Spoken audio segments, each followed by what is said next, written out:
Stand up, New York Giant fans. What's going on, Baddog? How you doing, man? I'm doing all right, man. How are you doing? Out of state on location today. What's going on, buddy? I'm looking forward. I'm looking forward to this game tomorrow. Calling it with you. It's going to be a lot of fun. Big game tomorrow. The Giants obviously have the possibility, if all things go according to plan, to potentially being in first place. Of course, we own the tiebreaker against Washington. Before I address the chat, I just want to say thank you to Independent Outsider. Super chatted me before the stream. Asked me about the backup kicker. Wasn't aware that Graham Gano will be playing. That came out about 5 or 6 hours ago. He's been cleared, so he's going to be the kicker for this game. In addition to that, Ligma said, Chris, something about having the weed ready. I don't smoke marijuana, but I get what you're going there. The hotel room, wedding. Haven't smoked marijuana in years, but I appreciate the love, guys. Thank you guys so much for being here. Bad luck. I'm pumped up for this game tomorrow, though. I am too. But before we do, just in case there is anybody out there, 420 crew. You welcome to the God. Okay, I'm pumped, Chris. Yeah, I mean, if we win tomorrow, at least we're in first place for part of the day. I mean, the Eagles don't play till Monday night, and I don't know if we were streaming that game together or not. I couldn't remember if we decided we were doing that or not. As long as I don't get kicked out of the hotel after streaming the Giants game, we should be good to go. It sounds like a plan, but yeah, I mean, we'd be in first place. Even if it is for a day, I mean, how nice does it sound? I can't see the Eagles beating the Seahawks anyway. Of course, I've thought that before, with the Seahawks or with the Eagles, where I figured that they were going to kind of be out of it, and they fight. So, yeah, I don't know. I'm excited though, man. This is a game that we definitely need to dominate. We need to win. This is no doubt about it. They're down to the third string quarterback. There's no Joe Mixon. I don't think Giovanni Bernard is playing. Easy for me to say. I don't think he's playing either. So they're down to Brandon Allen and the third string back. Got good wide receivers, but we got to win this game. There's no excuses for the New York Giants not to win this game. We're the better football team. They're banged up. I know we're banged up too. Caden Smith's not going to be playing. But at the end of the day, they're down to their third string quarterback, and we're the better team. We're coming off a bye. We're more prepared, and we're going to talk a bit more about that. Just want to say hello to everybody in the chat. What's going on, Waterfly? What's going on, Alvin? What's going on, Lake Nona? What's going on, Abraham? What's going on, Big Nixon? Mike Nixon, man, thank you so much. Bad Dog, I heard you're playing quarterback for the Broncos tomorrow. I'll be rooting for you. I appreciate that. My arm would fall off. I'll tell you what. Denver ought to give Johnny Manziel a call. He's probably available. Yeah, listen, man. I jokingly said on Twitter, listen, Denver made the playoffs without a quarterback years ago with Tim Tebow. So I don't know what everybody's up in arms about. They've been able to do it before. Tebow couldn't throw a football. They made the playoffs with that team. They won a playoff game with Tebow there.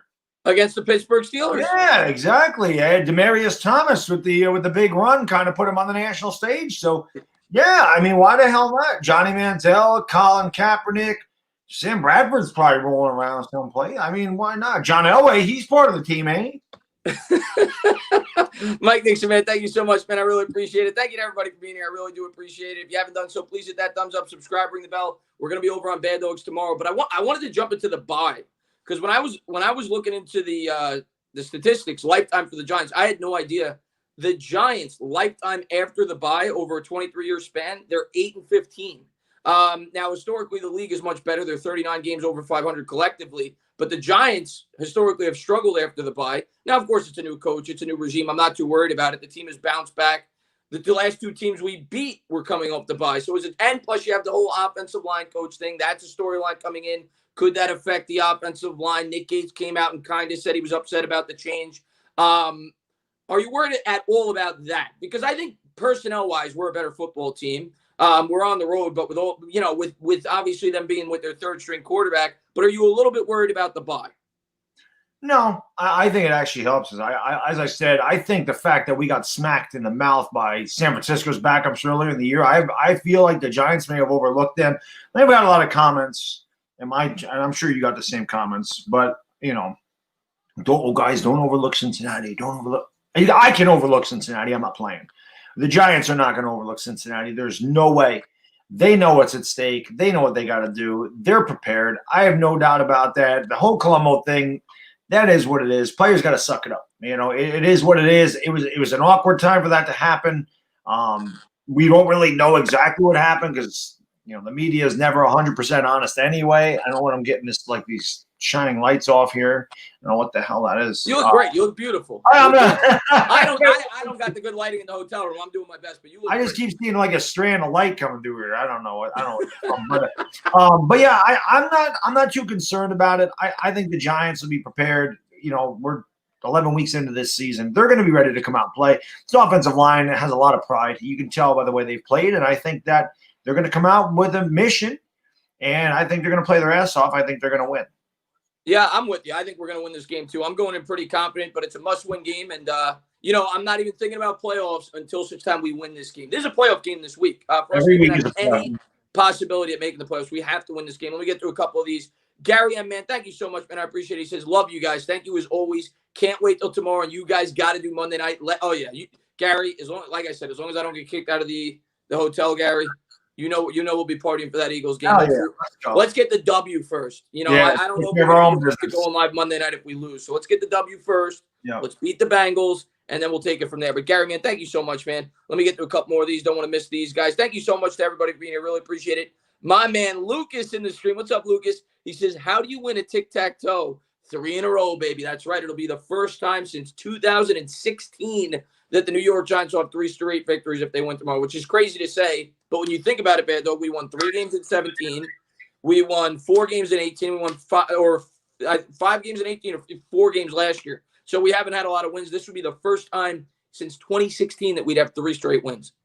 And I'll tell you what, I laugh at a lot of the comments I'm getting on Instagram and on YouTube about, oh, I don't even want to win this division. No, I don't want to win this division. It's the person that wins this division is going to be in the worst situation. And all I can think to myself is, yeah, this changes week to week.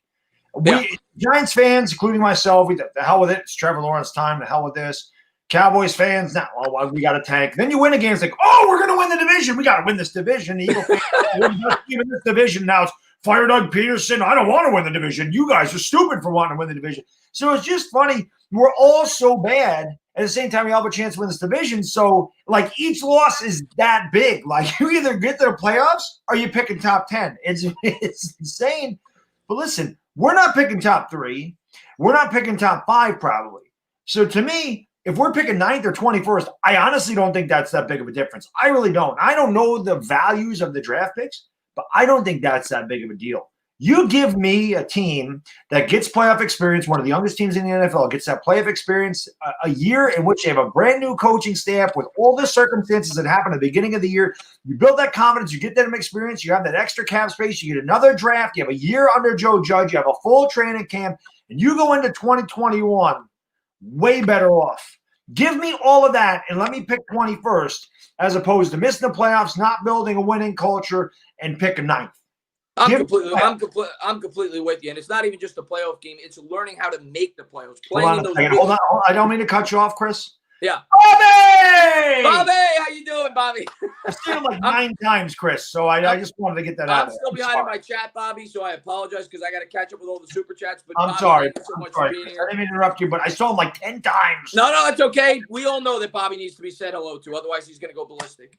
But to me, it's just as much about playing in these games down the stretch and learning how to make the playoffs. Like a game like tomorrow, that's a learning experience. It's a high-pressured game. It's a high-pressured environment. Learning to go in there and win a football game. It's going to be the same thing when we play Seattle next week. And I think it is very important for the growth of this football team. So I'm completely with you. It's not even just making the playoffs. It's playing in big games down the stretch, something the Giants haven't done since I've been on YouTube.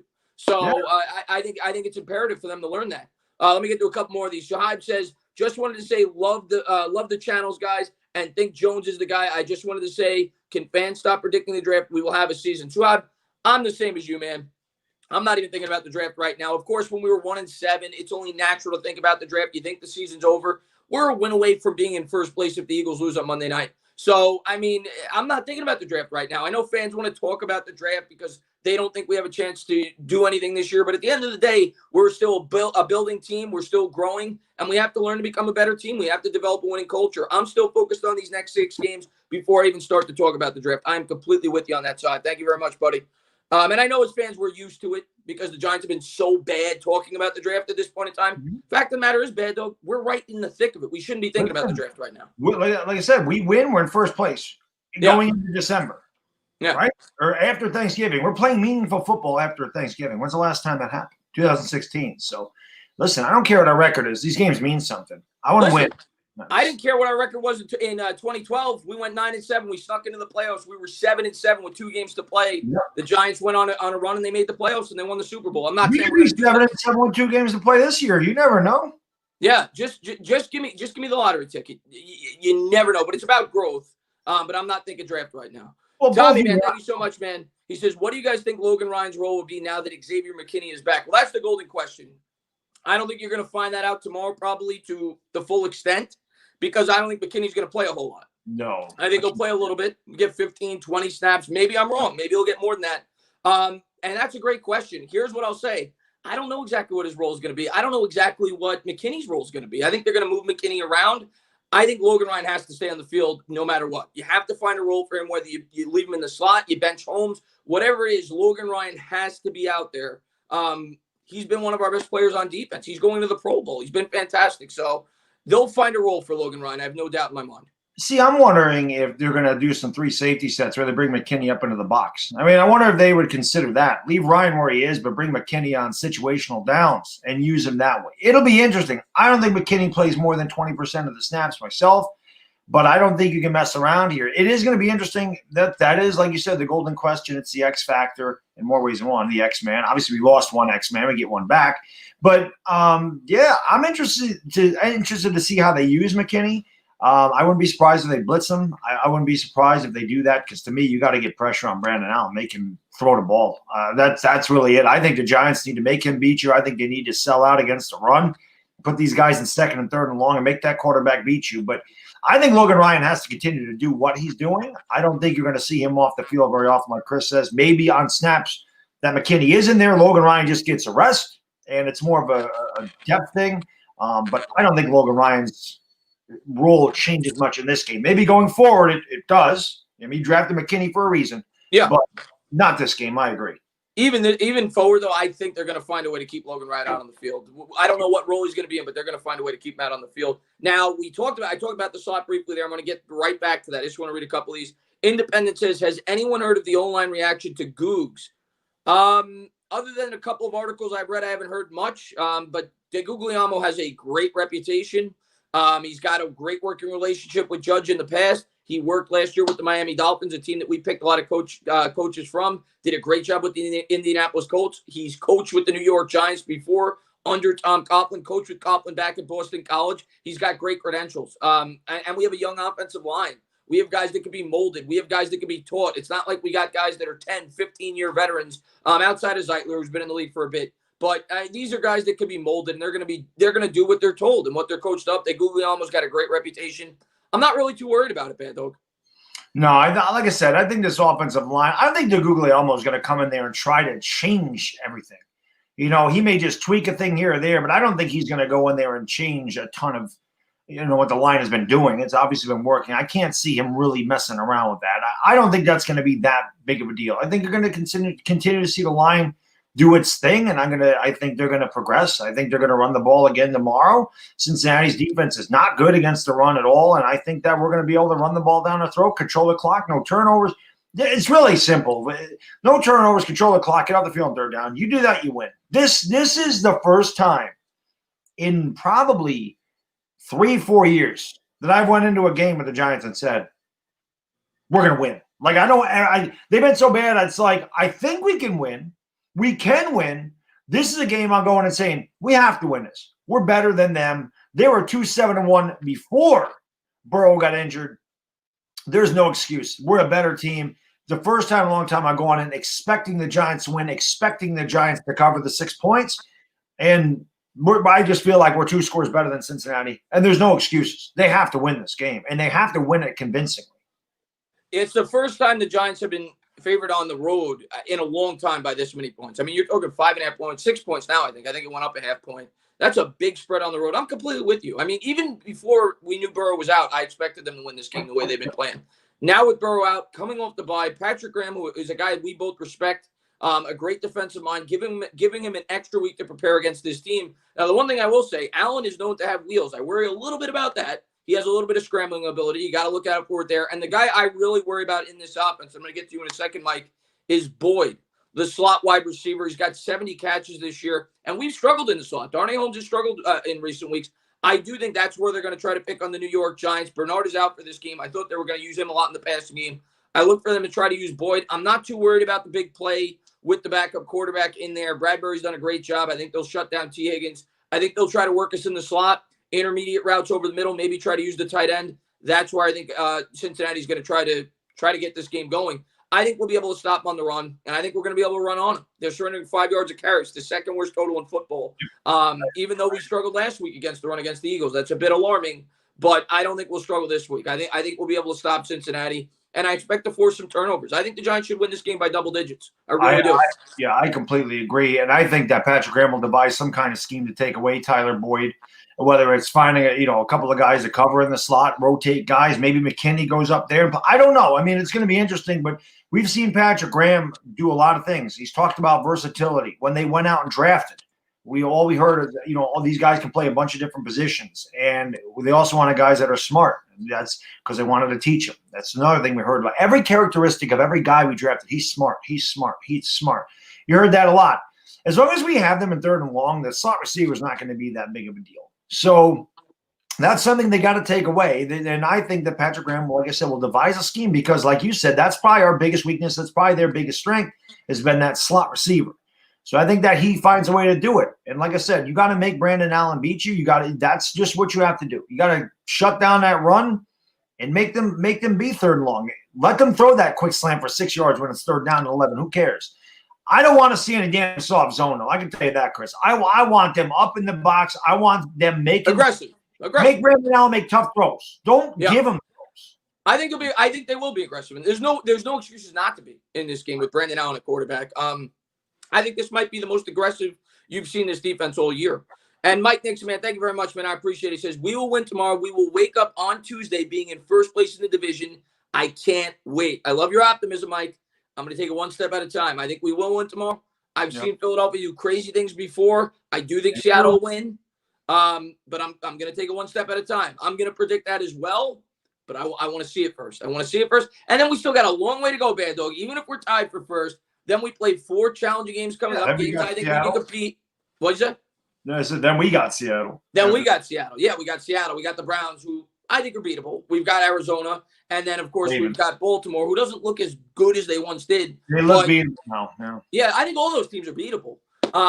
But I don't think we're going to beat all of them. But those games, we got to just go after those quarterbacks. You got to go after Murray. You got to go after Lamar Jackson. Plain so. Russell Wilson, I don't know what you do against him. You hope he has a bad game because he's Superman. But Murray and Jackson, the way to get to those guys is just bring pressure right in the face.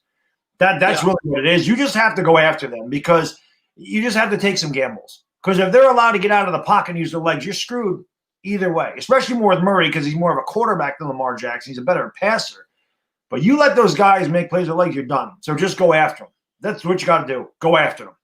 Yeah, I'm completely with you on that. And I hope I didn't miss a super chat. It might have bounced around. The next one I see is from Al, $20 donation. He says, Dog, you better pay off your 197. LOL. How are you guys? Al, man, thank you so much for popping in. I don't know what he's referring to. I don't know what he's referring to either. Pay my 197? Maybe it was a bet you made or something. I don't bet 197. I mean, I told that I did a live stream last night. And I told, I always bet $20 parlays, $20 to win 195.22. That's just what I do. It's 14 parlays. A lot of times, not even 14 parlay. It's 2 teams and it's over under. And I had one working, and I just needed Cal to cover by 2. I'm sorry, Stanford to cover by 2. Stanford was up by a touchdown with 2 minutes ago. They let Cal walk right down the field and score a damn touchdown. I'm like, God, just don't go for 2. If you go for 2, I'm screwed either way. Don't go for 2. So I'm like, because if it goes to overtime and Stanford wins, I'm going to cover either way. So it doesn't matter. Well, sure enough, they don't. They go to kick the extra point, and the damn thing gets blocked. How do you block an extra point? That's why you don't bet on football, Bad Dog. I lost. So, yeah, there you go. Kicked it low in the line. Vegas cleaned up. They're like, oh, man, 2 points? Nope. How do we do this? Well, I saw it yesterday. I don't know if that's what he's referring to or not, though. I don't – 197. Yeah, maybe that's what he's referring to. Children, if you're listening, that's why you don't bet on football. Gary, man, thank you very much, man. I appreciate it. He says, you guys are friggin' awesome.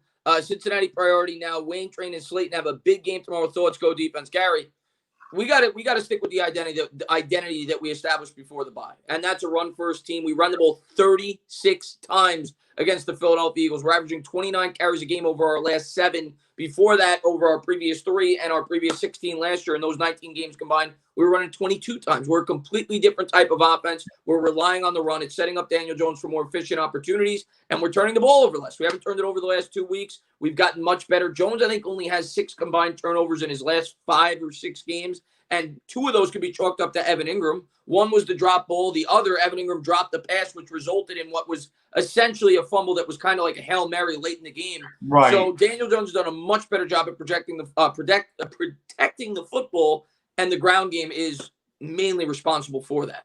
Yeah, I mean, Daniel Jones doesn't have to do too much, and we're not one-dimensional anymore. You have to worry about the run, and because we've been able to run the ball, you're putting Daniel Jones in more, in better situations. It's not 3rd and 11 anymore. It's not 3rd and 13. It's not 3rd and 9. It's 3rd and 2. It's 2nd and 4. And, of course, he's going to be more efficient because then the defense has to honor the run at that point. They got to honor the RPO. They got to honor they got to honor a lot of things. You got to pretty much look at every receiver on 2nd down and 4. So, that's huge. Chris and I are talking about it every week.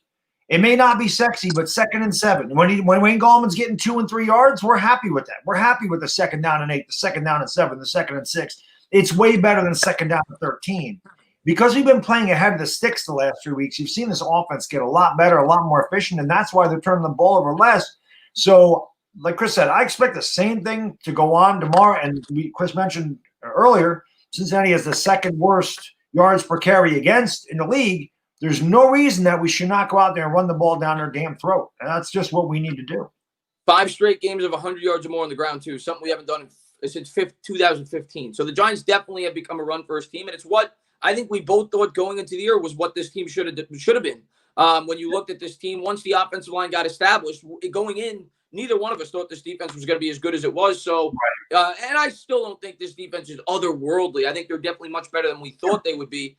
But we both agreed that the best offense for this team was going to be a run-first approach, a chew-up-the-clock approach that kind of masks some of the deficiencies on that defense and masks some of the deficiencies on our offense, which is we don't have the best of weapons. We're not an aired-out football team yet right now, especially with Barkley out. So I love what they've established. And if we continue to be able to run the ball as effectively as we have, and we'll see once we start playing better teams, but if we're able to maintain that and continue to do that, we're going to be able to stick with anybody. When you could run the ball, when you could chew up the clock, we saw it against the undefeated Patriots. On paper, that team blew us out of the water. But we were able to chew up the clock, stay in the game, and in the end, we were able to come up with enough big plays on defense to win that football game. And that has to be the mentality of this New York Giants team. Right, and it also wears out the defense. This is how Dallas won all those years, that big offensive line and Zeke Elliott, and I said this for years, Zeke is a product of the offensive line. You see how bad he is. He's done now. What happened to him? He's not a good runner. He got paid. Wayne Gallman's better than he is right now. He got paid. That was first and foremost. He got paid and he didn't give a damn. He's not a good person. We all know Zeke's a scumbag.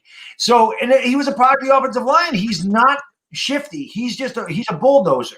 And he's not a quick guy. He's not hitting the holes, and he's not explosive. He is a bulldozer. He's great on 3rd down and short. He's great for positive yardage plays. But that guy's not. He's a product of the O-line. He always has been. And their O-line's chewed up and it's beat up, and he's not good. But Dave Gettleman, that's what I think Dave Gettleman did in this draft. He went out there and he drafted the offensive line. He did that so that we could protect Deion Jones. He did that so that we could run the ball. Now, we figured it'd be with Saquon Barkley, but he did that on purpose. He wanted to fix that O-line. I don't know where that guy, he's always in the chat, fix the O-line. Or maybe I think it's in the line now. But, he did. And while I'm very impatient, and I completely own that, and other people are too, but you see the beginning of the year, this looked like it was really bad. Like he did it, he screwed up again. But the farther we get into this season, his moves this year have been fantastic. He's got to get credit. I know some guys. I'm gonna tell you right now. Anybody watching, I'm gonna get these super chats because I don't want to lose them. But then we're talking about that. Yuri says, I'm excited for McKinney and the new pass rusher, Nico Lalos. I heard they will use Lalos as a tight end in situation. Yeah, he's going to be like the emergency tight end. Don't expect them to use him too much. And he's more of like a BJ Hill type defensive end. I don't think he's going to be an outside linebacker, edge rusher type player from what I've heard. And we'll see if he even gets to see the field. I just hope I didn't lose any because I saw that I think I got All of them. Yes, I think Lucas was the Let me just make sure, and then we're going to get back to Gettleman. I want to talk more about that. You know I love talking about Gettleman. Yep. Isaiah Garcia says the Eagles have not lost Monday night games. Shaking my head. I don't care. The Eagles suck right now. I don't care if they were playing on Monday, Tuesday, Wednesday, Thursday, Friday, Saturday, Sunday. I don't care if they were playing on Mars, Saturn, Pluto, Earth. Doesn't matter. The Eagles should not win that game against the Seattle Seahawks. But we'll see. Lucas, thank you very much, man. He says, did you hear about the woman who went into labor with triplets? Yeah, she delivered 3 in a row, baby. There you go. Lucas, my man, how you doing, my Very man? nice. G-Man Sports says, hey, Chris, what's up, Giants? Maybe go 9-7. What do you think? I think you need to put down the booze. I think you need to relax. And I think you need to take it one game at a time because right now this team is 3-7. We got a very challenging schedule coming up. Let's take it one game at a time right now. Right now we're 3-7. Right now we're playing the Bengals. I'm not even thinking about Seattle. I'm not thinking about Cleveland. Just if you're driving, pull over. I don't want you to get a DWI. But G-Man Sports, man, thank you very much. I really appreciate it. Shabby says, love you guys. Eli to the Broncos, LOL. Let's hope we don't make the Bengals look like the Niners. Happy weekend, man. Sha, man, thank you so much, man. I really appreciate it. Eli to the Broncos. Imagine that. Obviously, Shermer's the offensive coordinator over there. Right. They're desperate for a quarterback right now. I said they called me, actually. I said I couldn't because I got to do the game with you, but they called me. Yeah, I know. Well, Cincinnati asked me to back them, and I was like, nah, I can't do that, man. I'm a Giant. I certainly will. Let me go out there and throw like 9 interceptions. Subo, man, thank you very much, man. Been reading some old Boston articles, and Judge shadowed Scarnecchia, who was the offensive line coach for the Patriots, for the great offensive line coach. He says just like he did Belichick, so he knows exactly what he wants from the O-line. Yeah, that guy got so much credit with the Patriots as the O-line coach, and yeah, I'm sure that has a lot to do with what Judge is looking for. L.A. Lou, man, thank you very much, man. The Giants have the D to beat the Seahawks, put Bradbury on Metcalf, and stuff the box against the run. On offense, establish the run and play action pass. Seattle's defense is their weakness. Yeah. One game at a time. One game at a time. One game at a time is right. We can't. That's the thing. We cannot overlook Cincinnati and worry about Seattle. We got to worry about Seattle next week. But I agree. Seattle's defense is terrible. But Bradbury doesn't travel. He's not going to shadow DK Metcalf. So that's a problem. And that's the issue. And even with DK Metcalf is ridiculous. But Tyler Lockett's nothing to sneeze at. And I don't give a damn who it is out there. It could be DK Metcalf, CD Lamb, TJ Houshmandzadeh. I don't give a damn what you want to throw out there. TJ Houshmandzadeh. You pulled that one out of left. Whatever. You know, Russell Wilson is the man. I don't care who his receivers are. I'm not worried about Metcalf. I'm not worried about Lockett. I'm worried about number 3 on Seattle all day, every day. That guy is one of my favorite players. I love Russell Wilson. And that to me. Listen, I agree with and again, I'm not even thinking about that game. I'm thinking about Cincinnati right now. And we'll talk a lot more about Seattle next week. But the one thing I will say about that game is the only way we're winning that game, we have to have 34 minutes of the time of possession. Yeah. We've got to be able to run the ball effectively and keep Russell Wilson off the field. Because like you just said, I love James Bradbury. We ain't shutting down all their wide receivers, especially with Russell Wilson at quarterback. They're going to put up points. We're going to have to take a bend but don't break approach and hopefully hold them to field goals more than the touchdowns. But we'll worry about that game when we get there. Our best chance to win that game is to run the ball effectively and keep them off the field. Yeah, same thing this week. I mean, same thing every week, Chris. It's running the ball. Especially against a team like that, though. Yeah, because you want to keep their offense off the field. I think it's the same thing with Baltimore. I think it's the same thing with Arizona because Baltimore's defense is pretty good, but Arizona's defense don't scare you. No. Seattle's defense doesn't scare you. As long as we can run the ball, there's just so many things. I say this every week ad nauseum. Everything's predicated off the run. You run the ball effectively, it just opens everything up because then you have to honor it. Your linebackers start coming up there. They bite on play action pass because if you're pushing a pile, they know that they need help. And that's when you get those big plays down the field. So it sets everything up and it wears out the defense. There's running the ball. I don't care. I know it's a passing league. I know it's a quarterback-driven league. It's definitely changed since I was younger. Of course. But it's still predicated off the ability to run the football. If you can't run, you can argue both ways. The pass could set up the run could set up the pass. But at the end of the day, it's about balance. Yeah. To me, unless you have an otherworldly quarterback, which we don't have, and very few teams do. Right. You have to have an unpredictable, balanced offense, and that's what the New York Giants are getting to, which I love. I mean, take a look at Cleveland. Like if they can't run the ball, they don't win. Yeah. Baker is good because of the run, but he's not good when he's one-dimensional. Yeah. No. That's a lot of quarterbacks. Right. Zahad, man, thank you very much. I appreciate it. He says, what's good, fellas? Let's trade BJ Hill and Tomlinson for a second-round pick. We already have enough recourses on the D-line. Hashtag New York Giants. You're not going to be able to trade Tomlinson unless you sign him or franchise tag him and trade him. But I don't think anybody's going to trade for him on franchise tag. Nose tackles aren't the most desirable players. A lot of people would say I could just draft a nose tackle in the fourth round or something. I don't think those two players would even get you a second round pick. I could be wrong. Maybe, but I doubt it. I doubt it, Zahid. Yeah, it's not a very desirable position. It's kind of an afterthought. I mean, I love Tomlinson. Your edge rushers, your wide receivers. I mean, maybe they could get you some. I mean, you still don't see a lot of high trade. Like Amari Cooper they got a lot from Amari Cooper. Miami got a lot from Larry Tunsil and Minkah Fitzpatrick. Yeah, they got a lot. But impact positions, I don't know how much of an impact a nose tackle has, and I don't think somebody would give up that early of a pick. Yeah. I don't think they would. And if the Giants traded those two players, who do you got left on your D? I mean, they would draft somebody in the third round. It sounds great to be able to do that if you're playing Madden, but in real life, you're not getting a second round pick. Yeah, it's hard to make trades in the NFL, guys. It really is, because it depends on other teams' needs too. You know, and that just doesn't happen. I mean, even wide receivers, there wasn't a lot of trades made at the trade deadline, and there's a reason for that. Wide receivers they pretty much become a dime a dozen at this point. Like, I did the video on Stills just because people are asking me my opinion on Stills, but there's no reason to even look at him. We just picked up Dante, but we've been picking guys up off the scrap heap. Let Austin Mack play. Let Austin Mack have the snaps. Let Benjamin Victor have the snaps.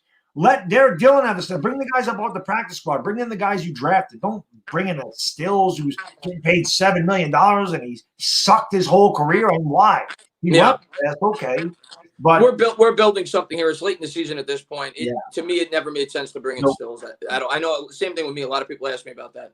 Kid Blue, man. If you guys haven't done so, please go on over to Kid Blue. Show him some love, man. Great YouTube channel. He says Giants will win 31-13. Since his offense will constantly give us good field position with punch/turnovers, Giants will control the clock.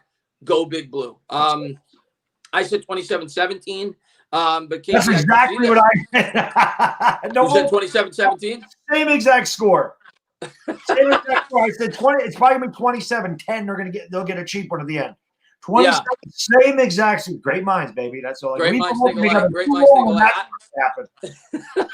I'm not going to say that 31-13 is impossible, but it's going to come down to the Giants not playing mistake-free football, not turning the ball over. I just want to win. At the end of the day, I would like a convincing win. It would feel better. But at the end of the day, Bad Dog, I don't care if it's by 1 point or 1,000 points. Just win the football game, and then we'll worry about the rest of our schedule. That's the same thing. You could give me a last second field goal to win this game. A win's a win. Just give me a win. Get us in first place. I mean, tomorrow's going to be the most important stream we have ever had. It's going to be the most important game you and I have had since we started streaming these games. And if we win that game, the next week's going to be the most important, and so on and so forth. Right. And we hope it keeps becoming more and more important. Exactly.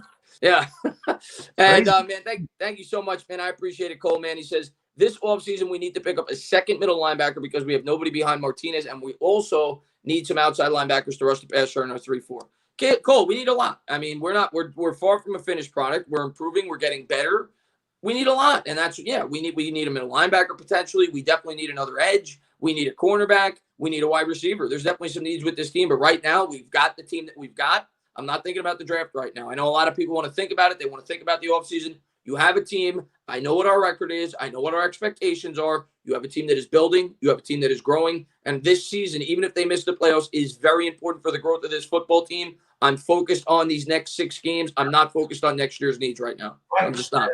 And I'll tell you this, because I want to win this division, I can tell you like the top 10 players in the draft. I can't tell you who's going 21st. And that's where I want to pick. At least. I mean, I'd love to be picking 32nd. But we don't even know where we're going to be picking, like you said. Right. So it's hard to say. We don't know what we're doing in free agency. Like, it's hard to do this. Last year at this time, I kind of figured we were going to be picking early, and that's why I did the Andrew Thomas and Chase Young thing. We needed an edge rusher really bad. We needed the left tackle really bad. It's kind of ironic that we ended up with Andrew Thomas, and that if we picked second, we would have probably ended up with Chase Young. So it's just funny that I did that video kind of out of the blue, just for the hell of it. And those are the two guys that were really in play for the New York Giants. Although, like I said, I didn't think it was Thomas. And then obviously when we were picking fourth, then it became Isaiah Simmons. But I just like the way the Giants are building. And like I said, if you're good enough, if you finish the year 7-9 and you beat Arizona or a Seattle or a Baltimore and you played Tampa Bay extremely tough, lost at the end. You lost to your division rivals. You really could be fighting the Rams division right now. The Rams, right? You played every team really tough. You just didn't know how to win. But you learn how to win, and then going forward, you have a good team. Obviously, you can see this team's improving, and this team is good. If this team's good enough to be 7-9 with another year of experience and another draft and some key pieces, this team's good enough to be 10-6 next year. And let's also factor in there, dog. Let's also factor in, and then I'm going to get to Mike. No Barkley either, by the way. No Barkley and no offseason with a team with a brand new scheme on both sides of the ball and a rookie head coach with a quarterback learning a brand new scheme. All of a sudden, you've got a team on both sides coming back, knowing the schemes they're playing in. Let's pray that we get our coaching staff back. But for the most part, we know the schemes we're going to be playing in. They don't have to learn anything on the fly. They have a full offseason to get acclimated to one another. This team is going to be ready to rock next year. Not to mention, they play a much easier schedule next year. It can't be harder than this year. No, it definitely can't be harder than this year. This year was rough. Yeah, so there's a lot of optimistic things going into next year, just with the players we have on this team now. Yep. Then you factor in, you bring in one nice piece of free agency, a couple of nice draft picks, and this team can make a big jump real fast. That's the way it works in the NFL, Baddog. Yeah, that's what I'm saying. Like I said, I don't think there's a big difference between picking ninth and because we're beating Dallas. We'll probably win this game too. So that would put us at 5-11 at worst if we won those two games. You're not picking fourth. You're not picking sixth. You're probably going to be picking, like I said, 9th, 8th, 9th, 10th. There's not much of a difference between 10th and 21st.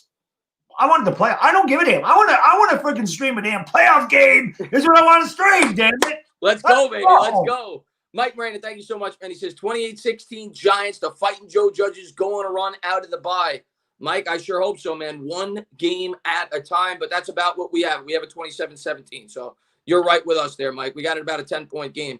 But thank you so much, man. I really appreciate it. But just want to make sure I don't miss any of these here. A name that says Claus with Smalls.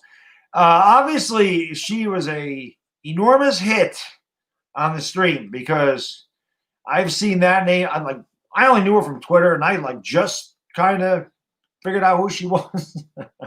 I've heard nothing but that name pretty much since your stream. So, Greg C, man, thank you very much, man. I appreciate it. He says, do you think Daniel Jones will throw 3 touchdowns? I think I don't care. I just want to win. But no, I will say this, Greg. I think he's going to have a good game. I don't know if he's going to throw how many touchdowns he's going to throw. I look at this team. They've surrendered 22 touchdowns through the air, which is the 4th most in football. They're surrendering 5 yards a carry on the ground. My ideal game for Daniel Jones the rest of the way, no touchdowns, no interceptions, and we run the ball in the end zone 4 times. That's what I would like to see. Run the ball 50 times a game if you can. So, but do I think he could throw 2 or 3 touchdowns, Greg? Absolutely. This is a very weak defense. Yep. There's no doubt about it. He's played better the last 2 weeks. Yes, I think he could. I think he's going to have a good game. I don't know what his statistics are going to be. I think we're going to try to come out and try to establish the run. And against this team, I think we're going to be able to do that. So maybe he might not have the most gaudy statistics, which is a good thing. You don't want to be throwing the ball a ton. He didn't have great stats against the Eagles, but that was the best game he's played. Yeah. He had 201 yards and no touchdowns, no interceptions, no turnovers. We won the game 27-17. Yeah, I don't care about stats, bad though. You know that, and neither do you. No, we're not fantasy guys. We care about W's, and the most important statistic for a quarterback, other than a W, is to keep the team in the game. And by doing that, that means you don't turn the football over. And the last 2 weeks, the most important stat for Jones has been 0. And we've established the ground game. Authentic said, he said, I watched Baddog hitting that sled. My dude is jacked. Yeah, I think that sled was 545 was what I was pushing there. No. There you go. Ben, thank you quarterback for the Broncos if they need me. What'd you say? I'm ready to go in, coach. Ben says, think anyone will take on Solder's contract in the offseason? He's our second biggest cap hit going into next year. My answer is probably no. They'll cut him. Yeah. Now, I got to look into this, and I'll look more into it in the offseason. But if I remember correctly, if they wait till after June 1st, I think they save $10 million, which is, of course, after the free agency period or when, the bulk of free agency takes place. But they can structure contracts in a certain way to make it work.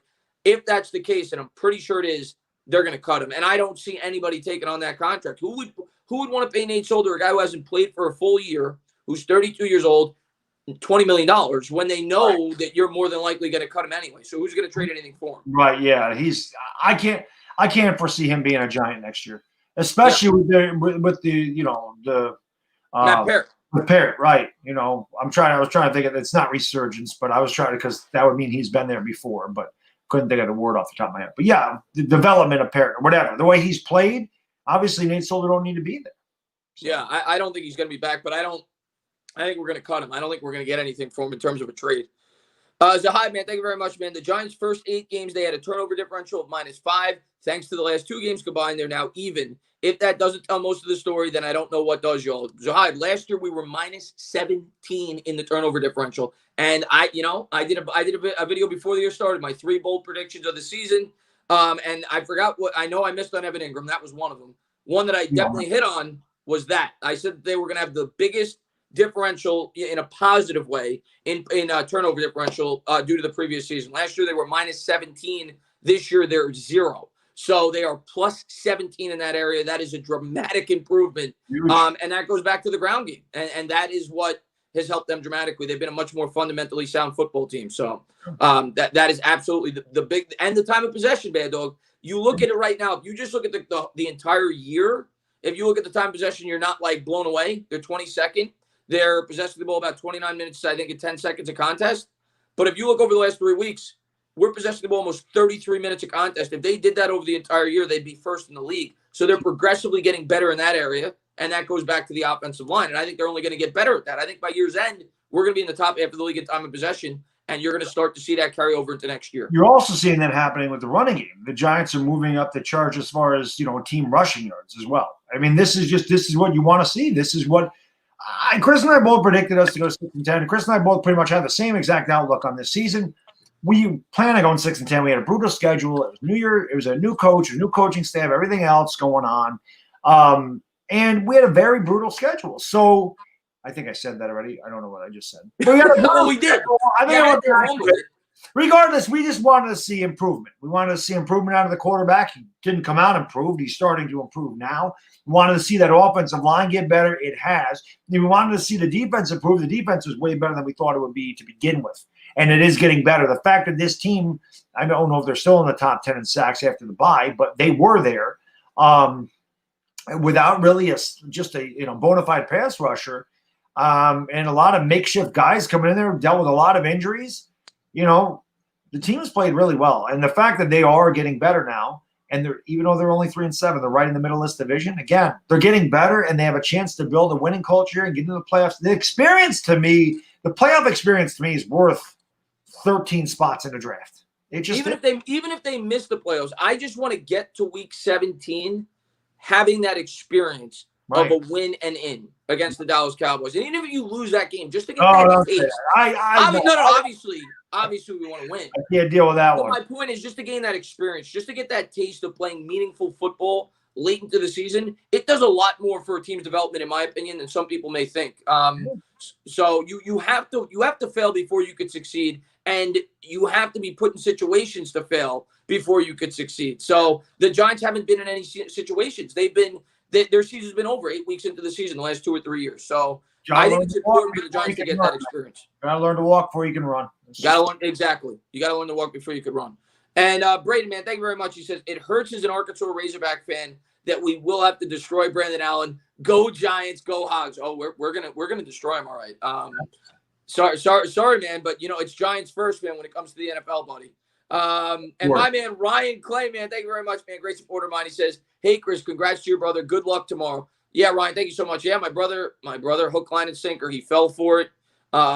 He's married and he had a good time. He's happy and thank you, man. We're gonna need it, Ryan. So now your brother's got the 3rd ring in the 3-ring circus. He already, he gave the engagement ring, at the wedding ring now, and now the suffer ring begins. So I said that.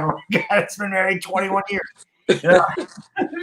Ryan's a big Washington fan. I tell him all the time, since he's been subscribed to me, he's always in my Discord too.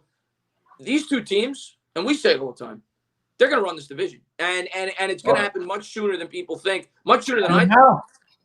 Yeah, love it. We're both in a very good spot going forward. Much better spot than either one of the other two teams. The only thing I'll say about Washington is their quarterback spot's still up in the air. That's the one thing about them that's concerning if you're a Washington fan, because Alex Smith is 36. Alex Smith ain't your future.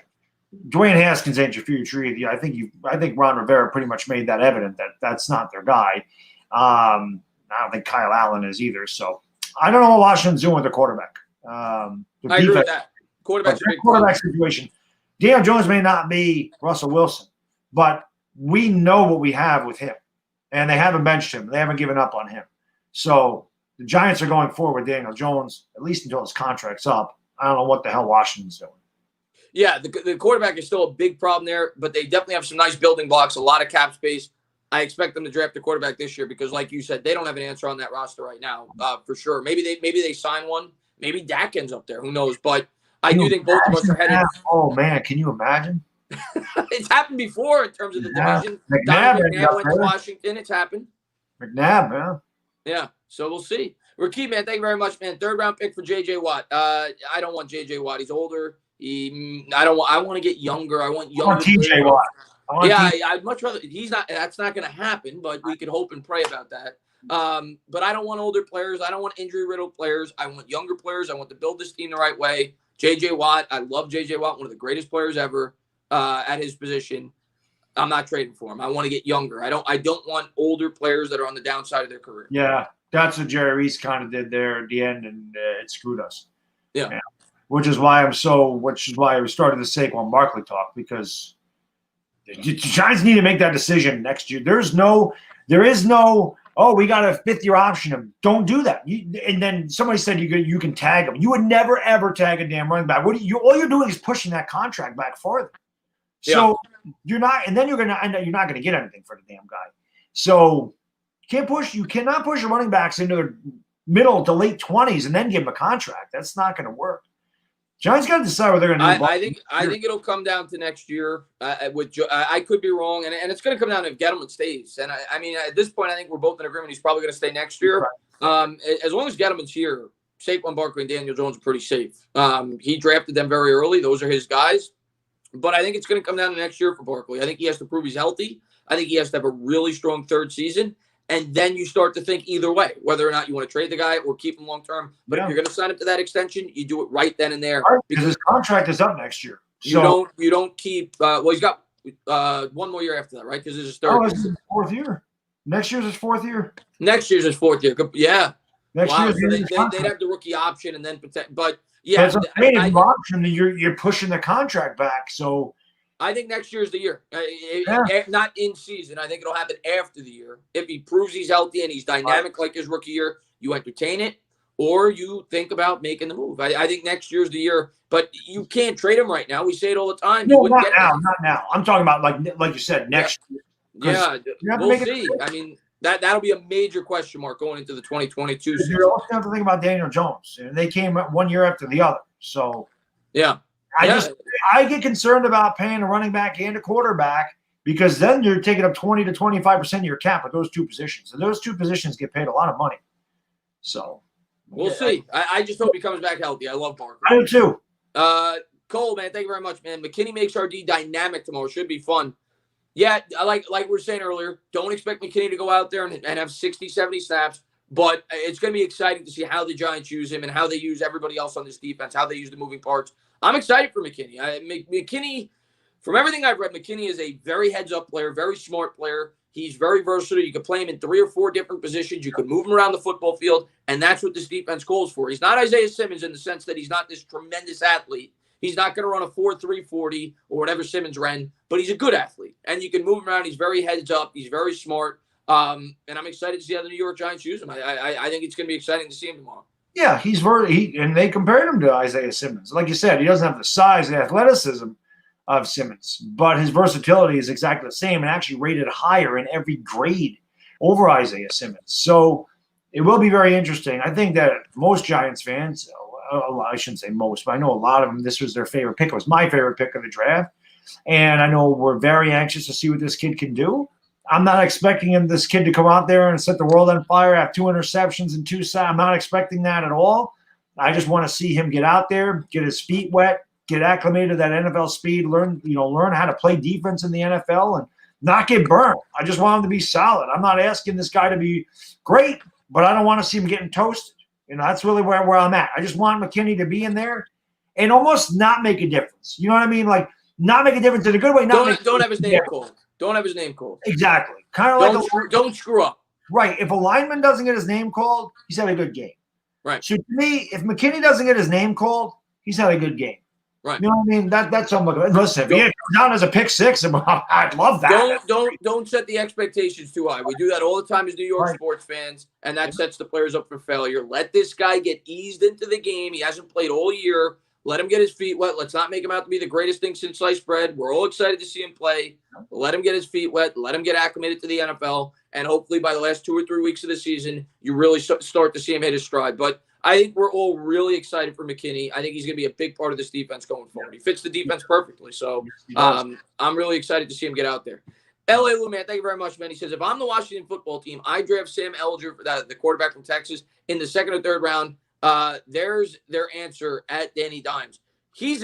From everything that I've heard about him, and I remember watching him in college, he's a run-first quarterback, right, Ellinger? I don't like Ellinger one bit. Yeah. I don't like him one bit. Not one, especially there. Sam Ellinger's a poor man's Jalen Hurts. I don't want him. And again, being a Big 12 guy, obviously watching Texas because I'm a Sooner fan and I hate Texas. And Texas has been terrible with him there. They're no good. Right.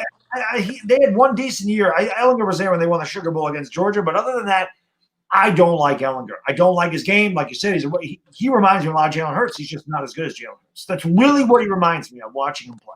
Everything I hear about the guy.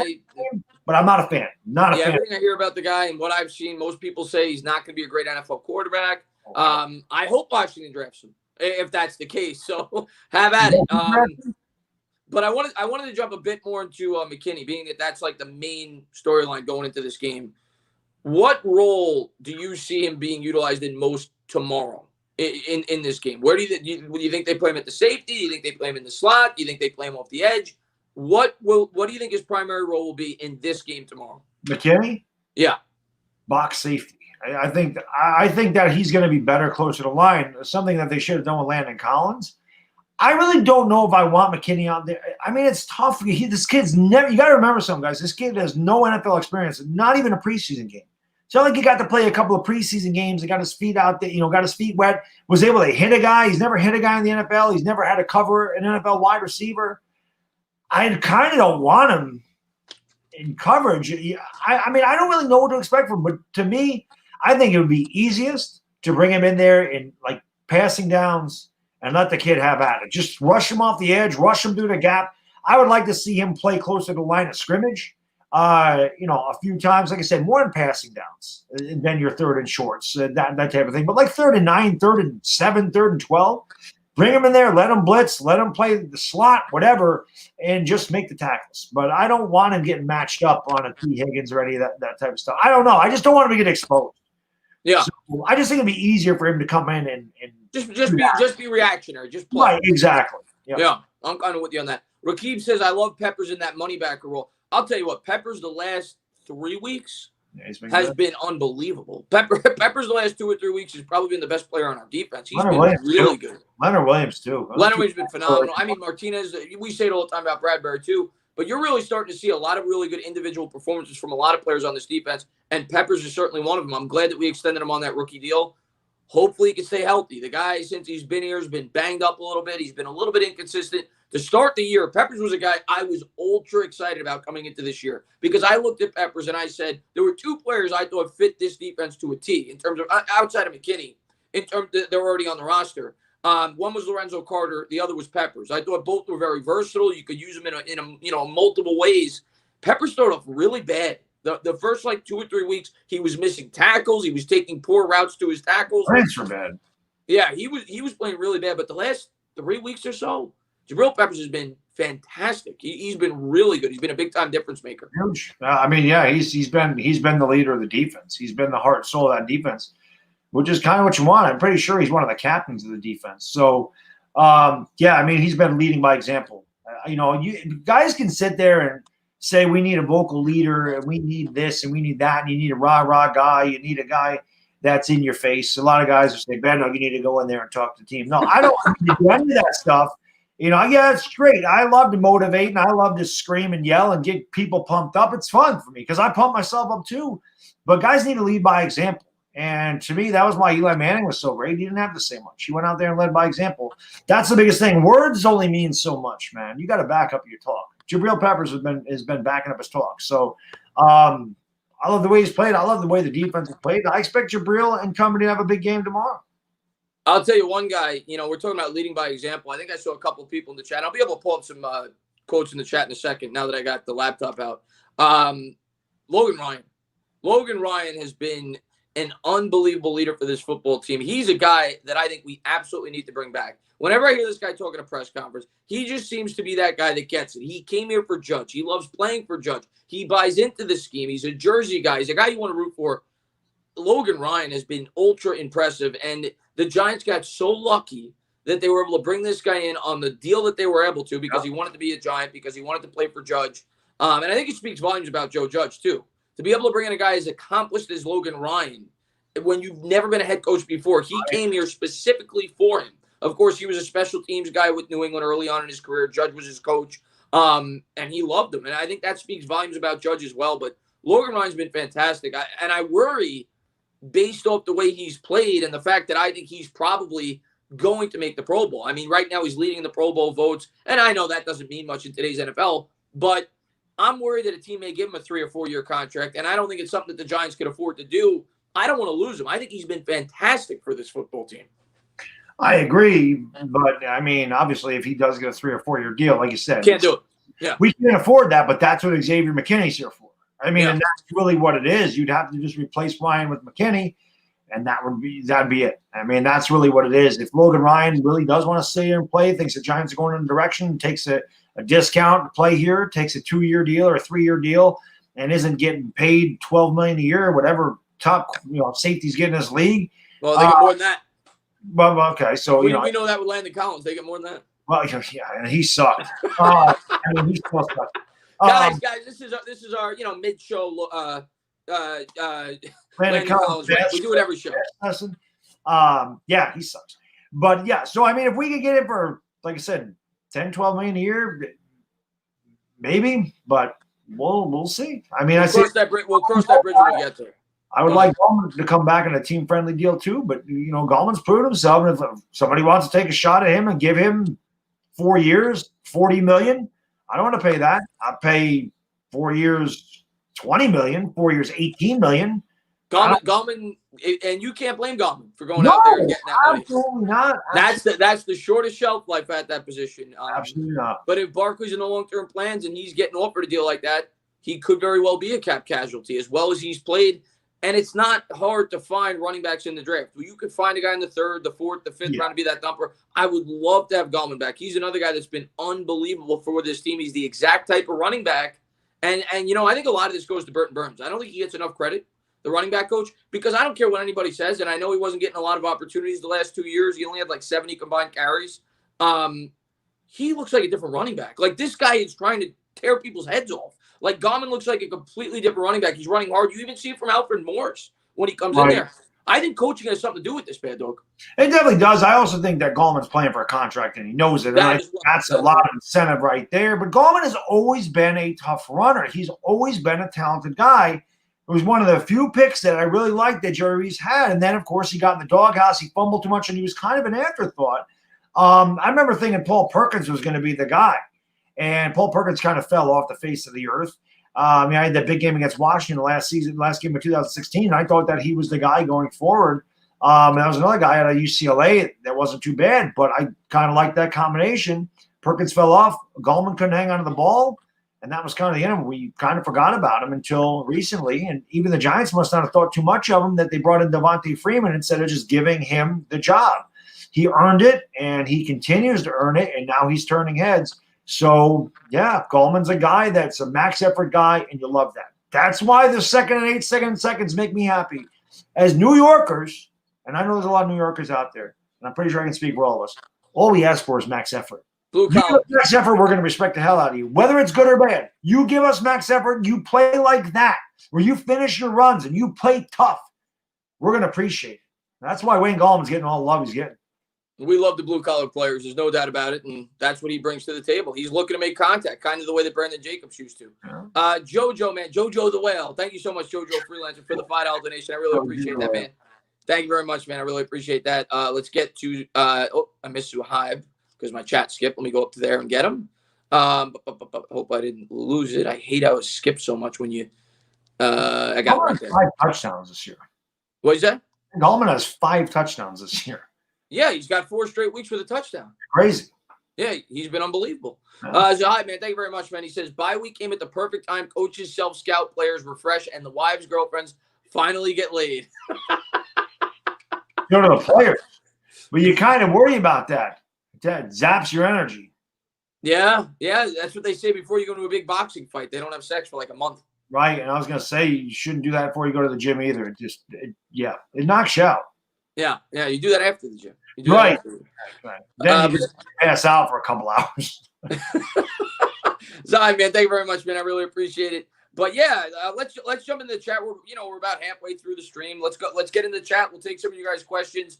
We'll talk more about the Giants versus the Bengals tomorrow. I'm sure you guys got a lot that you want to ask about, that you want to get off your mind. Not only will we talk a lot about it tomorrow, we'll be watching it tomorrow. It's going to be on Baddog's channel. I should be saying that throughout the stream. If one of my moderators could drop Baddog's link below, you know where we'll be. I'll be posting it on Twitter. I'll be posting it on the channel. Going over to Baddog's, we'll be over there tomorrow. And then if we win, I'll be here tomorrow. I'll have some of you guys on for the call-in show, which I normally do tonight, but I had to push everything back because of my brother's wedding, and we're doing the Talking Giants today. But thank you to everybody for being here. Really, really do appreciate it. Real quick before you get to Grim there. Did you shave yesterday? I did. Damn, that grows faster than mine. My hair grows fast. Damn, because I shaved yesterday, and that's dark. I was like, did Chris shave? Yeah, I shaved at about 10 a.m. yesterday. So it's been about 36 hours. I thought I shaved a little later than that. When the hell did I shave? I think I shaved in the afternoon when I got back from the gym. So it might have been like 4. So you might have 6 hours on me there. But I'll shave before the game tomorrow. But yeah, it's been about 36 hours. That ain't gonna be too happy with you. I'm gonna break the razor out. And I just lost the chat, so I got Grim's up right there. I'm gonna try to pull it back up. I know I got another one, but let me read Grim's. You got it. Okay. He says, odds Garrett gets the axe. His offense doesn't continue to develop. He's not Judge's guy. He was clearly a Mara-influenced decision. You know, I keep seeing this more and more, Bad Dog. And you know, everybody's entitled to their own opinions. And different content creators have different opinions about the offense. Different fans have different opinions about the offense. You and me don't hate Garrett. No, I think Garrett's done a good job. Listen, everybody points to the fact that that Daniel Jones had all these struggles. You have to take that into account for Garrett too early on in the season. I like the way this offense has been run the last 5 weeks or so. We're running the ball. That's what we always ask for. Is it perfect? Not necessarily, but I like this offense. I would not be upset at all if Jason Garrett's back next year at all. As a matter of fact, I expect it. One thing Cowboy fans complained about was that he didn't run the ball enough. That was their complaint. They're always talking about how it's Jason Garrett's fault. Well, guess what? They're terrible. They were terrible before Dak got hurt, too. Mike McCarthy's not good. It was not Jason Garrett's fault. But Jason Garrett's running the ball with a backup running back, and a brand new offensive line. And he's on a brand new team. Everything's brand new. And they didn't have time to work with these guys. The first 4 weeks, the offensive line could not do what Jason Garrett wanted. You watched them try to pull. You try to watch them stunt. They were bad. Now you're seeing Nick Gates, who started in a different position too. He never played center before. Nick Gates has been phenomenal the last few weeks. The way these guys are moving around, the way these guys are, able to create these holes, and the way they're, blocking downfield and everything else, it's just a much better, more confident team that understand the system now. And that's why Jason Garrett's done a lot of these razzle-dazzles, the end-arounds, the RPOs, the throwback passes, the flea flickers, and the ability to run the ball sets it all up. So I love what Garrett's done with this team, and I think the offense is going in the right direction. I mean, it's not Jason Garrett's fault that Daniel Jones was making bad throws. And the other thing I'll say is, a lot of people that complain about Garrett, I guess, is that he doesn't throw the ball down the field enough. And I'll say this. I think it's been visibly evident the last 4 or 5 weeks they have thrown the ball down the field more. As a matter of fact, Daniel Jones' worst game, they threw the ball down the field a ton against the Tampa Bay Buccaneers. Yeah. He must have missed on 4 balls deep down the field, 30, 40. I like Garrett. I'm not saying he's perfect, but here's what I'm going to say, Bad Dog. Do you think it's healthy for a quarterback to have to learn a completely different scheme 3 years into his career with 3 different offenses? That's ridiculous. That's not the right way to go about doing things. Right. You don't want to do that. Yeah. You don't want that. Yeah. Not good. David, man, thank you very much, man. Alex Smith had that problem. Yeah. So many quarterbacks have had that problem. David, man, thank you very much. I appreciate it. He says, you like the 3 safety look to start with the D with McKinney back. Go Giants. Yeah, I think you're going to see a lot of 3 safety looks. I think you're going to see and again, it's matchup dependent. It goes back to what Judge and Graham said at the beginning of the year. It's going to depend on who you're playing. It's going to depend on what their strengths are. There's going to be certain teams where you're going to see 3 safety looks more often than not. I don't know if this is going to be a matchup where you will. They come out with different looks every game depending on the team they play. I don't think it has much to do with McKinney. I think it has more to do with the type of team they're going up against. So I think it's going to change week to week. I don't think they're going to come out with a set defense every week. No. But thank you very much, man. Let me catch up on a couple of these. Let's see. Braden's next.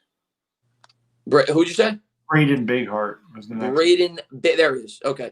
Braden, man, thank you very much, man. Just ordered me an LT jersey because my OBJ and JPP jersey just don't work anymore. Next purchase will be you need the red hoodie. The red hoodie's been working for me. Braden, you better get yourself a red hoodie. Joe Judge was wearing a red hoodie, by the way, Bad Dog. He's bought into it. I saw that. I don't know. I got to wear Victor Cruz. I wore that last week when we beat the Eagles. So I gotta stay with Victor. You can't change it. Can't change Victor. Okay, and I got Stellas. That I got. So we'll have the same beer as well. Yeah, I think I might have to get beer. I don't know. What did you drink last week? Beer and God knows how long, man. I don't remember what you drank during the Eagles game. Nothing. I haven't been drinking. Then don't drink anything. I just had scotch after we won. Don't change it. Pasta Martin Semper says, what's the fixation Garrett Jones has for Ingram? His explosiveness isn't there this year, and the end arounds are rarely effective. He's so overused.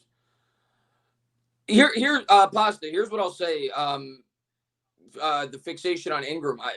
Listen, we don't like Ingram. We don't like the way he's played. He's dropped a lot of balls.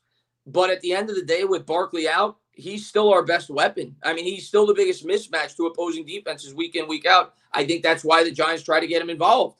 And they haven't used him as much the last couple of weeks, but I think that's the main reason, Bad Dog. I think it's because they look at Ingram and they view him as a guy that presents a mismatch to opposing defenses. Evan Ingram's open a lot of times. He's open. Yeah. He just hasn't completed the pass. And I will say this, when they've used end arounds with Evan Ingram, that has worked. He's gotten good yards on the end arounds. Now, I know you want him doing double reverses, but where he just comes out of like the sweep formation, it's kind of like a jet sweep, but it's an end around where you hand the ball off to him on the run. He's gotten good yardage on that. And they really haven't used that a lot. But the reason that they keep targeting Ingram is because Ingram's open, and there's a reason he's open. His problem is concentration. I kept saying he's got talent. Now I just say he's athletic. I don't know where the talent is, but he's been better. And he had a great catch against the Eagles, the great diving catch in the end, or was that against Washington? I think it was Washington. He had a diving catch for a third down against the Eagles. Right. He had a diving catch, and then he had the ball hit him right in the face. But, that's why they use him, though. He's open. I mean, you got to throw to the open guy. It's his job to catch it. Yeah, they did use the receivers a lot more last week. And again, I think it's matchup dependent. I think it's where the weaknesses are on defense of where they're going to go. Last week you saw Slayton get a lot of touches. I still think they're going to use Ingram. Ingram is still a weapon. He's got to catch the football, but he's still one of the better weapons on this team in terms of presenting mismatches for opposing defenses. I don't love the guy. He drops a lot of balls. He's not a great blocker, but that's why I think they continue to use him. Rob, man, thank you very much, man. He says, Chris, congrats on your bro getting married. Nice shave. I got to shave again tomorrow. He says, and Bad Dog, you the man. Awesome work you guys do. I'm sitting back thinking, what if we had Lamb? Yeah, we couldn't take Lamb at 4, Rob. We couldn't take Lamb at 4. As a matter of fact, I'm happy the Cowboys took Lamb, even though he was the best player on the board. The Cowboys, as you're seeing now, had a lot more pressing needs. Their defense is horrific. And even though Lamb was the best available player, it wasn't even close to their biggest need. As a matter of fact, it might have been their least biggest need. And as far as the Giants go, we couldn't take a wide receiver at 4. Could you imagine if we passed up on a tackle, Bad Dog, what our offensive line would look like going forward right now? It would have been terrible. You either had to take a left tackle or Isaiah Simmons at 4. Obviously, trade downs weren't happening.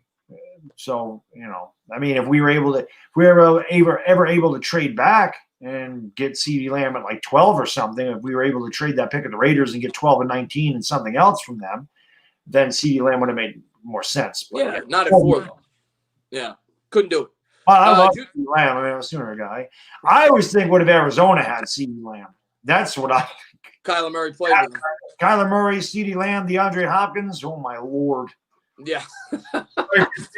Holy cow. Yeah. Juicy, thank you very much, man. We're getting shades of the 1980s Giants, and you guys know what we're missing from the 80s, a dominant, possibly insane edge rusher. Oh, you ain't finding LT. You're not finding that. No, but you can find somebody that's dominant, but not that level. You can find a TJ Watt in there, or, I'll be happy with that. Maybe we bring one of those guys in here. Maybe Melvin Ingram's available, and you don't know. Yeah, we'll see. But yeah, we definitely need a great edge rusher, and I think we need another great corner. I think we need a couple of pieces to fill out the rest of this defense. There's no doubt about it.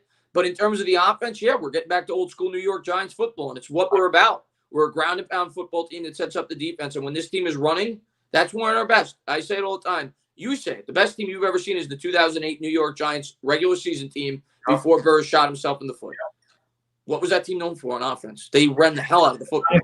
160 yards a game, 5 yards a carry, completely dominated. That was the best. And I was alive for 86. 86 was the 86 team. I always say if the 2008 and the 86 team played, I think that the 2008 team beats them. Not by much, but that offensive line was fantastic. And listen, Lawrence Taylor was God, okay? But if you wanted to beat LT, you ran right at him. You always run right at the best player. Don't let the guy chase you down behind. And I think that the Giants could have ran them as tough as it would have been. I think they could have ran the ball in the 86 Giants a little bit. And that they ran on that great Ravens defense for like 200 yards, 250 yards. Exactly. So that was a great football team. But that's when the Giants are at their best. That's when they've always been at their best. When they're Joe said it right in the press comments, Chris. We're going to be a team that punches you in the nose for 60 minutes. The way you punch a team in the nose is by running the football, and that's what they've been. Beat them down, body shots. It's like a boxer. Body blows throughout the entirety of the game. And that's what they're getting back to. Zuhaid, man, thank you very much, man. Eli for GM. Imagine. I think Eli's happy with his family.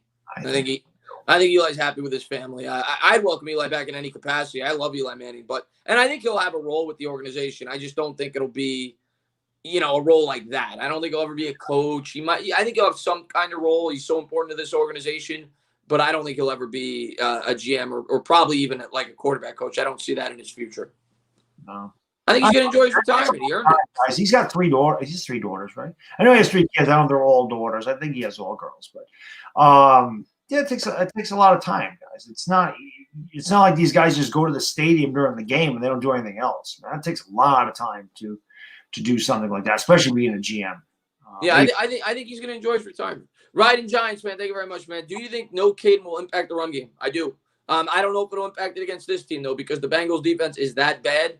But if he's forced to miss another game, which hopefully he isn't, I don't think he will be because we had the bye. But Caden Smith has actually been great in that H-back role. I see it every week. When he's that lead blocker, kind of in that fullback position, he's been a great blocker for the Giants. He's sprung a lot of big runs. So I do think he has an impact. Toilolo's known for his blocking, though. I think Toilolo could do a good job. We've only got 2 tight ends, though. So I think it'll have an impact. I think he's far and away the most important player is going to be out this week. So, I think it'll have a bit of an impact, but it's no excuse for us to lose this football game. A couple things. Number one, I think that's one thing that has gone unnoticed about Evan Ingram. His blocking has gotten much better. His blocking has gotten much better. I was watching one of the Baldy's breakdowns, and I couldn't believe how good Evan Ingram was blocking on some of these runs. I couldn't believe that was him. I'm like, wow. It's improved a ton. That's huge. But I think in place of Caden Smith, you might see more of Elijah Penny. I think you may see a little bit more of Elijah Penny to help as far as run blocking goes. I did see somebody say in the chat real quick, hell no, the 86 team is the best I've ever seen. I'm going to tell you something about the 86 team, okay? They won a lot of close games. They were behind a lot. They came back. They won a lot. They got very hot in the playoffs. The defense was fantastic. Sims had a terrible year. The offense was extremely inconsistent. It was Bavaro and Morris. Sims had more turnovers or more interceptions than touchdowns. The 2008 Giants mauled people. They blew everybody the hell out. They beat the Super Bowl champion Steelers on the road. They destroyed a Ravens team that hadn't given up 100 yards in like 2 years. And like They beat the Cardinals too. The team that went to the Super Bowl. They beat the Cardinals in Arizona. Yeah. They were dominant, that team. I didn't get to see the 86 team, and I know everybody's going to say the 86 because they won the Super Bowl, and that's known as the greatest Giants team ever. Like you said, regular season. But if the 2008 Giants, I think it would have at least been a debate. If Burst never shoots himself and the Giants go 14-2 and they win a Super Bowl, right, and it's a back-to-back Super Bowl, I think you could have definitely had the discussion if that was the greatest single Giants team ever. The other thing about, the Giants had never started 11-1 in their franchise's history. They did that. The other thing is the 86 Giants defense, their secondary was terrible. The secondary was god-awful. I remember going into the playoff game against the Niners, Bill Parcells said, I'm worried about the tackling in the secondary. And right away, the Giants got an enormous break. Jerry Rice had a touchdown. He fumbled the ball. He just hit his knee and he fumbled it. He was gone. He went right by Elvis Patterson. It was Elvis Patterson, Herb Welch, Perry Williams. Elvis Patterson's name was Toast because he got burned all the damn time. Secondary was not good. And the front seven was incredible. Well, the linebacker core was unbelievable. Linebacker core than what they had. But that secondary was very weak on that team. The Giants were solid all the way around. They were top 5 in offense and defense in 2008. They were middle of the road in 1986. Or actually, I think they might have been 20th. So that's why you're talking about offense. You're talking about offense. Yeah. I think it's at least a debate, but we'll never know because Burst. Well, we'll never know. I'm sorry. What did you say?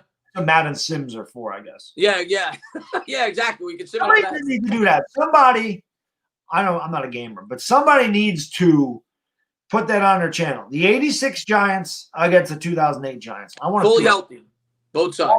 I want to see what happens. I think it'd be a great game. Juicy White Man, thank you very much. He says we need a Deion Sandcastle type cornerback number 2. LOL. We need a young cornerback too. That's another thing I worry about because I love Bradbury, but Bradbury's not a spring chicken. They need some youth at that cornerback position. And Baker going down definitely hurt. But yeah, be interested to see how he does with Kansas City. Yeah, I hope not good because then I'm gonna feel Giants fans are gonna be pouring it on about the Giants cutting him if that happens. I hope not. I hope he doesn't do well. I wish nothing but good things for him, but if he goes out there and plays at a Pro Bowl level, people are going to be pouring it on Joe Judge. They're going to be pouring it on Dave Gettleman. I think that it was much more of a Judge decision than a Gettleman decision. Yeah, you got to understand both sides of it. Yeah. And Mike, man, thank you very much, man. I appreciate it. He says, let Bear play tight end on running downs. I mean, at the goal line, they might. They might bring an extra offensive lineman in short yardage situations, Mike. On like 3rd and 1s, stuff like that, I could see it. You bring in an extra tight end, I could see it. Andrew Thomas can play. He scored a 2-point conversion this year. Yes, he did. Let's see what we got. Let's talk to a couple people in the chat. Tyson, I guess the Tyson fight just started. I forgot they were fighting tonight. You guys are nuts. We do know. Sean says. I guess he's talking about the 86 Giants versus the 08 Giants. I didn't get to see the 86 Giants. Baddog got to see that team first. I did, and how do you know? We'll never know. You'll never know. You'll never know. Because the 1998 Yankees beat the 1977 Yankees. You don't know. It's all about matchups. It's all about matchups. We don't. Listen. All I can tell you is teams that I saw, and not just talking the Giants. The first 12 games that season. That team is one of the best teams I've ever seen, and teams that I've seen since I've been watching football. That team is far and away, and I've been watching the Giants since religiously since about 95. Far and away the best Giants team. Not even close. Before Burris goes and shoots himself. I can tell you that definitively. I'm not going to tell you they can stack up with 86. I didn't get to see 86. Baddog did. Yeah. Like I said, it would be close. 2008 team's not blowing them out. But that 1986, I'm telling you, that secondary was weak, and Sims was bad. That year. Sims was bad. The Giants were down 17-0 to New Orleans, came back and won. They were down 17-0 to San Francisco. They came back and won. They were behind in a lot of those games, came back and won. They got hot at the end of the year. But at the beginning of the year, that offense was no good. It just wasn't. He said, LOL, you never even saw the 86 team. Not close. Well, no, Baddog did. Baddog did see the 86 team. It's a matter of opinion, sir. I'm not going to sit here and talk about it anymore. I saw the 86 team play. Like I said, their secondary was garbage. Could you tell me who's covering? Please tell me who's covering Plaxico Burress, Steve Smith, and Amani Toomer. Please. Somebody, I lost it, but somebody asked about Ingram and whether or not the New York Giants will use him more in this game. And listen, I think it's matchup dependent. You know, I don't know Cincinnati's defense to the T. I think they're going to continue to try to do what they did. I think if the Giants could run the ball 35 times in this game, they're going to do it, which means less targets for Ingram, which means less targets for Slade. I think they're going to try to be a run-first team, especially against a team like this. There's no reason to take chances when you could go up against a team like this that's surrendering 5 yards a carry. So maybe they will try to exploit that defense a bit if they feel like the weakness is at the linebacker spot and coverage. But I don't see Jones throwing the ball more than 30 times in this game. I think they're going to try to run the ball as much as they can. Hey, Joe Judge said it right at the beginning of the year. It's all matchup dependent. There's going to be some weeks they have Daniel Jones throw 40 times and they run 10 times. There's going to be other times they have Daniel Jones throw 10 times and run 40 times, which is why I got on board with Joe Judge immediately, because I said for years Pat Shurmur and James Bettcher had the same game plan going into every week. They didn't care about their opponent. They just wanted to implement their own game plan. Did not work. Joe Judge and staff do not do that. They obviously match up. They do their best to match up against these teams. That's why we've been in every one of these games except for one. It didn't matter how good the opponent. Steelers are undefeated. Okay, we were in that game late in the third quarter against the Steelers. You know, the Bears have fallen off. You know, the Rams are a solid team. The Bucks are what, 7-4, 7-3, something like that. They're a good team. We should have beat them. Obviously, Eagles and Cowboys are no good, but we should have beat them too. So we've been in every game, and we lost a couple right at the end. So, you know, I just think that has to do with Joe Judge's, Patrick Graham, and Jason Garrett matching up with, you know, your opponent. And I think that, like Chris said, I think we're going to be a run-first team tomorrow. Listen, you should always be a run-first team until they stop you. Right. They can't stop you, keep doing it. Yeah, and I know a lot of fans don't want to hear that. They want to have a team, especially younger fans with, you know, Odell Beckham, and they want to have a team that airs it out. This team's best interest is running the football as much as possible. DJ Smooth says, does that hotel have the – yes, it does, DJ Smooth. Yes. Yeah, Connecticut's going to have the Giants. Yes. Connecticut, Jersey. I already looked into it, yes. Jake, man, thank you very much, man. He says, any chance Judge shows interest in Patricia in some role? Positions coach, perhaps. Thanks for streaming, boys. Stand up. Yeah, Jake, I talked about that briefly in my video today. You know, it was more so based on the possibility if Patrick Graham went out and got a job, you know, if he got a head coaching job because he's the next, you know, hot, you know, coordinator. If they go out there and the defense finishes really strong, Giants make the playoffs, maybe they win a playoff game and he gets on, you know, he gets noticed and maybe a team gives him an opportunity. We all know that young head coaches are the future of the NFL. If that were the case, I could see Patricia being picked up by the Giants. He's got ties to Judge. We all know that Judge likes to bring in guys that he has ties to. But if Graham's still here, which I think he probably will be, you know, you look at most of the coaches that get brought in today's modern day NFL, they're more offensive driven. Not to say that Graham won't get a job, he might. But if Graham stays, I don't think he takes a lesser role. I think he would only come in here to be a DC. And if the Giants were to offer him, say, like an assistant DC, I think he takes a DC job somewhere else because somebody's definitely going to offer him that. Yeah, I don't know how much I like Matt Patricia. I've just never been a fan of him. I wouldn't want him here. But again, Joe Judge likes to bring in guys he has connections with. Not that he had a connection with Jason Garrett or anything, but I don't know. I just don't know how well Patricia would fit here. The Lions have never been good. He's got, to me, that's just he's not a good head coach. I don't know how good of a coordinator he is. He could be a good, you know, and that would be up to Judge. He's got ties to Judge. If Judge felt like he could be a really good coordinator, I'd be on board with it. I just always worry about. I don't think guys play hard for Matt Patricia. I worry about that. To me, that was McAdoo. I don't think McAdoo was a bad coach. I think McAdoo was bad with the players. I just don't think the players respected him. I think that he had a great football mind, and he was a fantastic offensive coordinator. But he just lost the locker room. I think that was more of a player thing. I think Pat Shurmur was more of a player's coach, but he devised terrible game plans. He just wasn't a good head coach. McAdoo cannot lead men. McAdoo's a good coordinator. Pat Shurmur's game plan just sucked. Pat Shurmur's better as whatever you call the captain's assistant. I don't know what the hell you call first mate. He's better as a first mate. Some guys are better like that. But Patricia's probably better in that role. I just don't know how hard they play for Patricia, and that worries me. Yeah. I would never want him as a head coach. I could see it as a potential replacement for Graham if they were going for somebody outside the organization because he has ties to Judge. That I could see that, but I don't even want to think about that because I want to think about Patrick Graham having a lifetime contract with the New York Giants as the defensive coordinator, and I want to think of Joe Judge having a lifetime contract as the head coach with the New York Giants. I love what we got going on right now. I want it to continue. Andrew Thomas, man, thank you very much. He says, am I too drunk or do you think we could go 9-7? You're too drunk. If we do think we can make a Super Bowl run, no, I'm going to be honest. I do, just next year. Yeah, next year, yes. Anything's possible in the NFL. I think back about 7 or 8 years ago, the Packers, of course, they had a much better team. They started out like 1-7 and they finished the year 9-7 or something like it was something crazy like that. And then a lot of people thought they could go on a run and do damage in the playoffs. Anything can happen. It's the NFL. Do I think that's going to happen? No. We're an inexperienced team. What is that? I'll tell you what. Let's just get the 4-7. Let's beat the Bengals. Yeah. Let's beat the Bengals. We can't get the 7 without getting a 4-7. Let's get the 4-7. Yeah. And then we'll worry about going 5-7. If we get the 5-7, we'll worry about going 6-7. But do you want my honest opinion? Yes, you're very drunk. We're not going 9-7. He's been drinking them White Claws. They've been going around the chat. I see it in the chat. They're passing them around. Youngaboo, man. White Claws in the chat. I got the 420 crew. You see how that goes? Youngaboo says, love your content, guys. Let's get a win on Sunday, man. Youngaboo, man, thank you very much, man.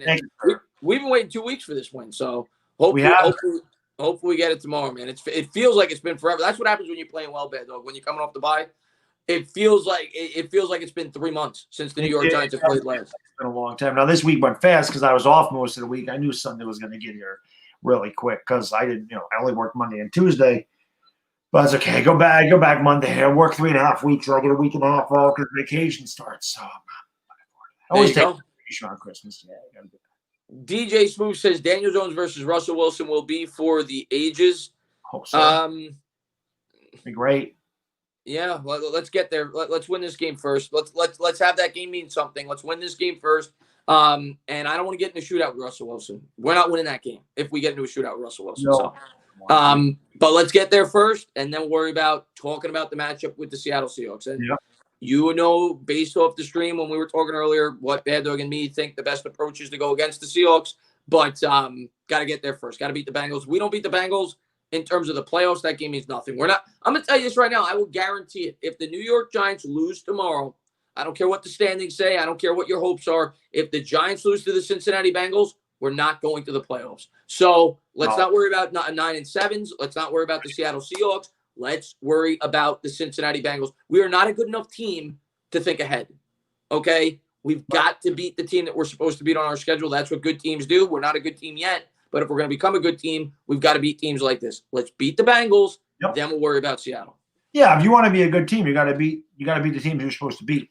Yeah, and that's what they have to do. It's plain and simple. Just like when Seattle plays us, they're supposed to beat us. So Seattle has to go in there like we got to beat the teams we're supposed to beat. The Giants got to go in there with the mind upset them. But even with Joe Burrow here, it would have scared me a little bit more. But I still think that we should beat Cincinnati even with Joe Burrow. There's no way we can lose this game. There's no way. It just cannot happen because if you lose this game, every bit of momentum that you've built is gone. And it's like you're starting over again. Can't lose to Cincinnati. This is a monster game for the New York Giants. Monster game for them. Yeah, can't lose this game. This is a must-win game. It's absolutely a must-win game because it helps the development of the team going forward, too, playing in meaningful games against teams like Seattle. Lax, man, thank you very much, man. Keep up the good work, fellas. Bengals are starting Bobby Hart. I expect many sacks tomorrow from the Giants. Yeah, Bobby Hart. We remember Bobby Hart, Baddog. Well, listen, he was a 7th-round pick. You can't expect much out of a 7th-round pick. The fact that I'll tell you what, the fact that a 7th-round pick has had the career he's had in the NFL, whether he's good or bad, that's pretty good. You don't expect a really long shelf life out of a 7th-round pick. So while Bobby Hart's not going to be the best tackle you've ever seen, you got to give the man credit. I mean, Give when me a you're 7th-round pick. You're right. you've had a solid NFL career, he must be doing something okay. Gotta give him credit. You're absolutely right. So I expect us to beat him down pretty good, but it could be worse. We've seen worse with the Giants. Derek Flowers. I don't want to get cocky. I think we got cocky in that 49ers game. We got ahead of ourselves. Yeah. Let's beat the team on our schedule, and then we'll worry about going forward. But I do think we'll be able to pick on this team on both sides of the ball. I think we should win up at the point of attack, and I think with the extra weeks, we should beat this football team. Yeah. This is way more interesting than watching Nate Robinson. Is Nate Robinson fighting tonight? Yeah, I think he was. I think I think he was. I don't get the fixation with this fight, by the way, Baddog. Everybody's talking about it today, and I get Mike Tyson's a name, and I think who's he fighting? Roy Jones Jr. They're both names, but I see them take the shirts off. First off, it's an exhibition. Secondly, I see them take the shirts off. They look like their grandpas. Like they're not even in good shape. Like I don't get it. I don't get it, Baddog. Maybe you know something. I mean, I thought about streaming it, but even before you said you had to move it back tonight, I was like, I'm not going to do that because it was an exhibition. Supposedly it was going to be like a sparring session. I'm like, I'm not paying $50 for that. Yeah. So I was, I was like, this is perfect that you asked me to do this because I'd rather do this anyway. Yeah. I mean, if you're talking 20 years ago, oh hell yeah. Yeah. But yeah, it's a glorified exhibition. Yeah. Let's see what we got here. It's about well, that's what fighting's always about. Sarkon. It's always about the money. It's always listen. Anytime and I'm not a big fight fan. I don't get too much into the boxing, the UFC. I'll watch a big fight. Anytime there's a big build-up to a fight, it always disappoints me. I got very excited for the Pacquiao versus Mayweather fight. I went to a bar. I couldn't move for 3 hours. It was horrible. Fights are usually big letdowns for me. I'm not a big fight fan, though. And go way back to, I believe it was 1987 or 88. Might have been 88. Michael Spinks, Mike Tyson. Everybody's like, whoa, Mike Tyson's got a real challenger here. Michael Spinks, he can box, man. Oh, he's going to be Tyson's toughest challenger. Michael Spinks this, Michael Spinks that. 91 seconds. Done.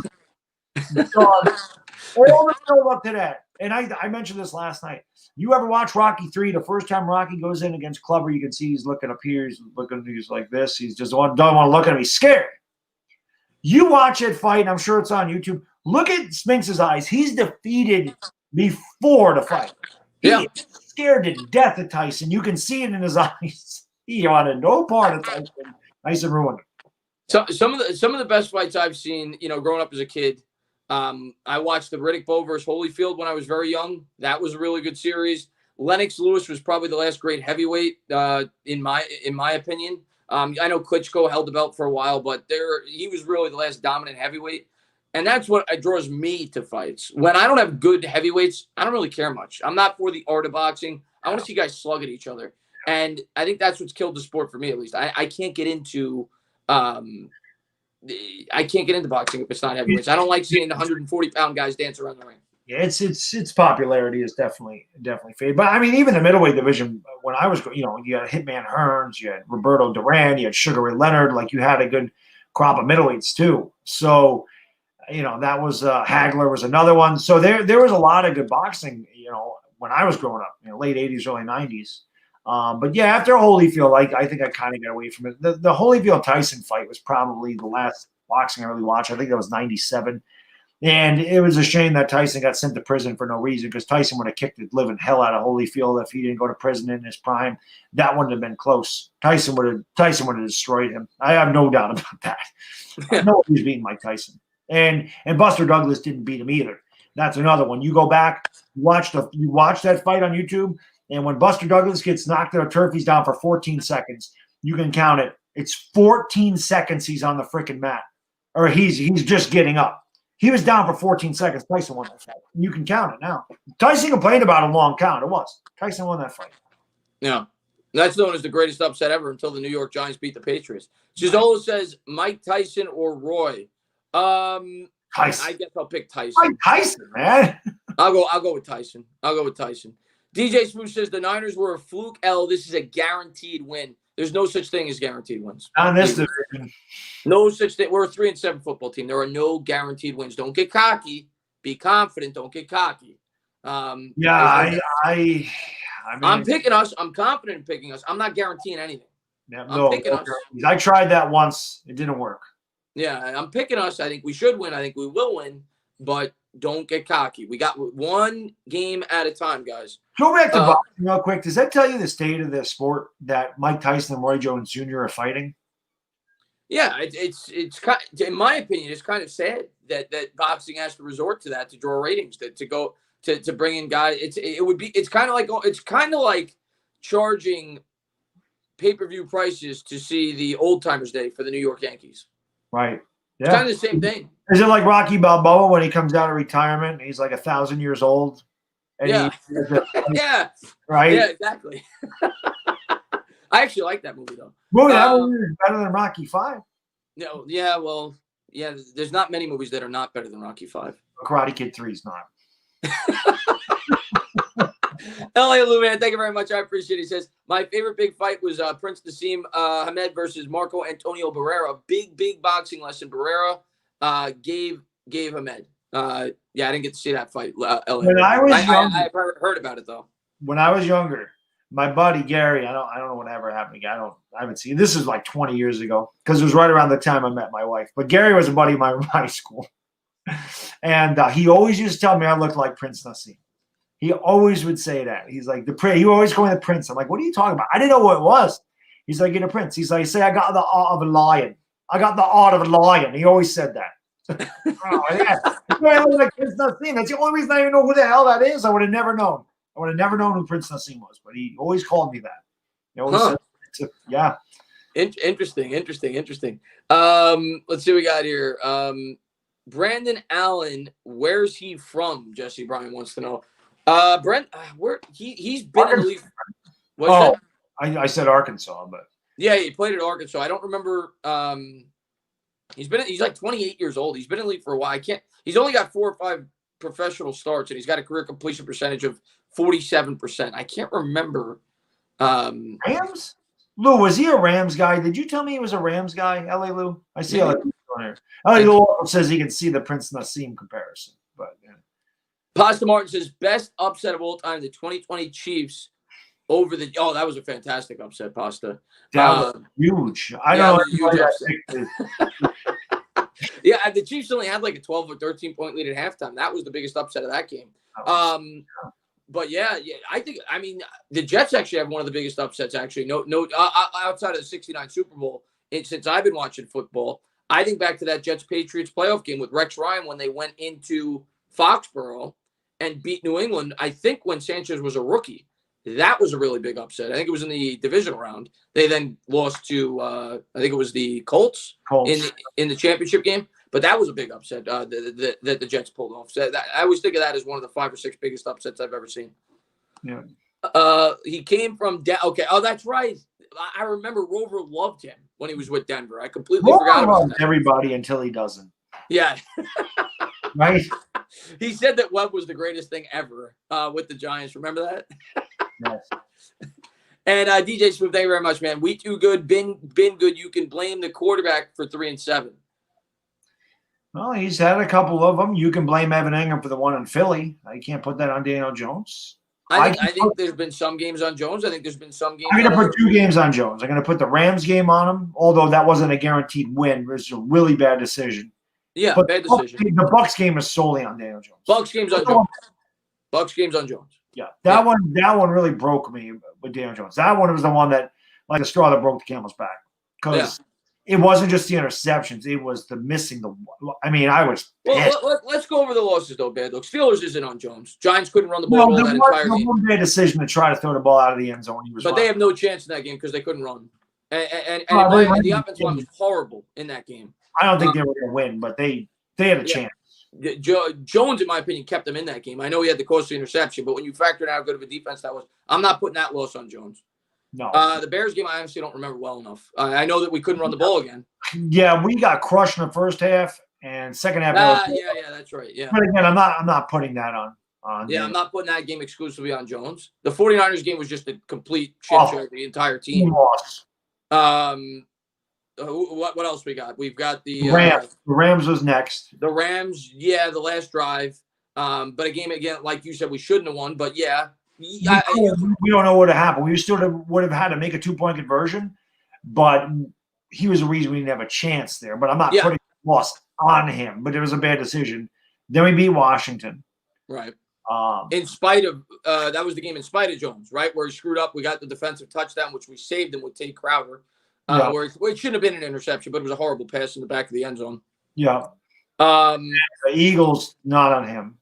Yeah, the Eagles, he played great in that game, the first game. And the Bucks was all him. The Bucks was all him. The only game that you could say is completely Jones is the Bucks. Yeah. You could definitely point to some games where he didn't play well, and he hasn't played great this year. I mean, there's no doubt about it. But maybe we're a 4 or 5 win team if we have a different quarterback, but he's still young. And, you know, I just want to see him grow over the second half of the season. Get better. I'm glad he's making better decisions. And hopefully he gets tomorrow. That's all I'm asking from him. That's all I asked all year. Just better, Daniel. That's all. Just make better decisions with the ball. That's it. You know, you don't need to be Russell. You don't need to be Mahomes. Be Daniel Jones. No, get your big RPOs, make your throws. Don't turn it over and get out of there the win. That's all you got to do. Alex Smith. It was for me at least, and everybody is a fan in their own way. For me at least, with this team, it was always about the second half of the year. I thought the first 6 to 8 games the team was going to struggle. I thought they'd get a little bit better as the season wore along, and I thought over the last 8 games you'd see a different team. So far, the first 2 games of the last 8, you've seen a different quarterback and you've seen a different team. Jones doesn't turn the ball over. We're 2-0 in the second half. Let's see if they can keep it going tomorrow. Sarcone, man, thank you very much, man. I appreciate it. He says, did you guys hear that all the Denver quarterbacks? Yeah, Sarcone, I actually got a call by Denver to play in the game. Yeah. When he's got to work streaming the game with me tomorrow. and we want Chris's, his limbs to be connected to his body too. But I was telling Baddog Talkin that Denver's made the playoffs before without a quarterback. They did it with Tim Tebow. That's right. So if they were able to make it before without a quarterback, they could certainly do it again. They just got to pray a lot. That's what Tebow did, right? He prayed. Call Johnny Football. What's he doing? DJ Smooth, thank you very much, man. Watson on this team, what's the right? Well, yeah. Deshaun Watsons don't grow on trees, but if Watson's on the team, I still think they lose the Steelers game. I really do, because I don't think we were just outmatched with that team. They were an experienced team. We were not. Yeah, we still lose this. They haven't lost all year, so we still lose the Steelers team. We beat the Bears. We don't beat the Niners. We don't beat the Niners. He's not a 30-point difference. We beat the Eagles. We beat Dallas. We beat the Eagles. We beat Dallas. We have at least 6 wins. 7. If Watson's the quarterback. But you're talking about one of the top 5 quarterbacks in the league, and you're talking about a quarterback that's only at that point in time 15, 16 starts into his career. So yeah, Watson should be a lot better. That's the way I look at it. I freaking love. He's my favorite player. And Daniel Jones. I'm gonna say it right now. I support Daniel Jones. I'm rooting for Daniel Jones. Daniel Jones is never gonna be Deshaun Watson.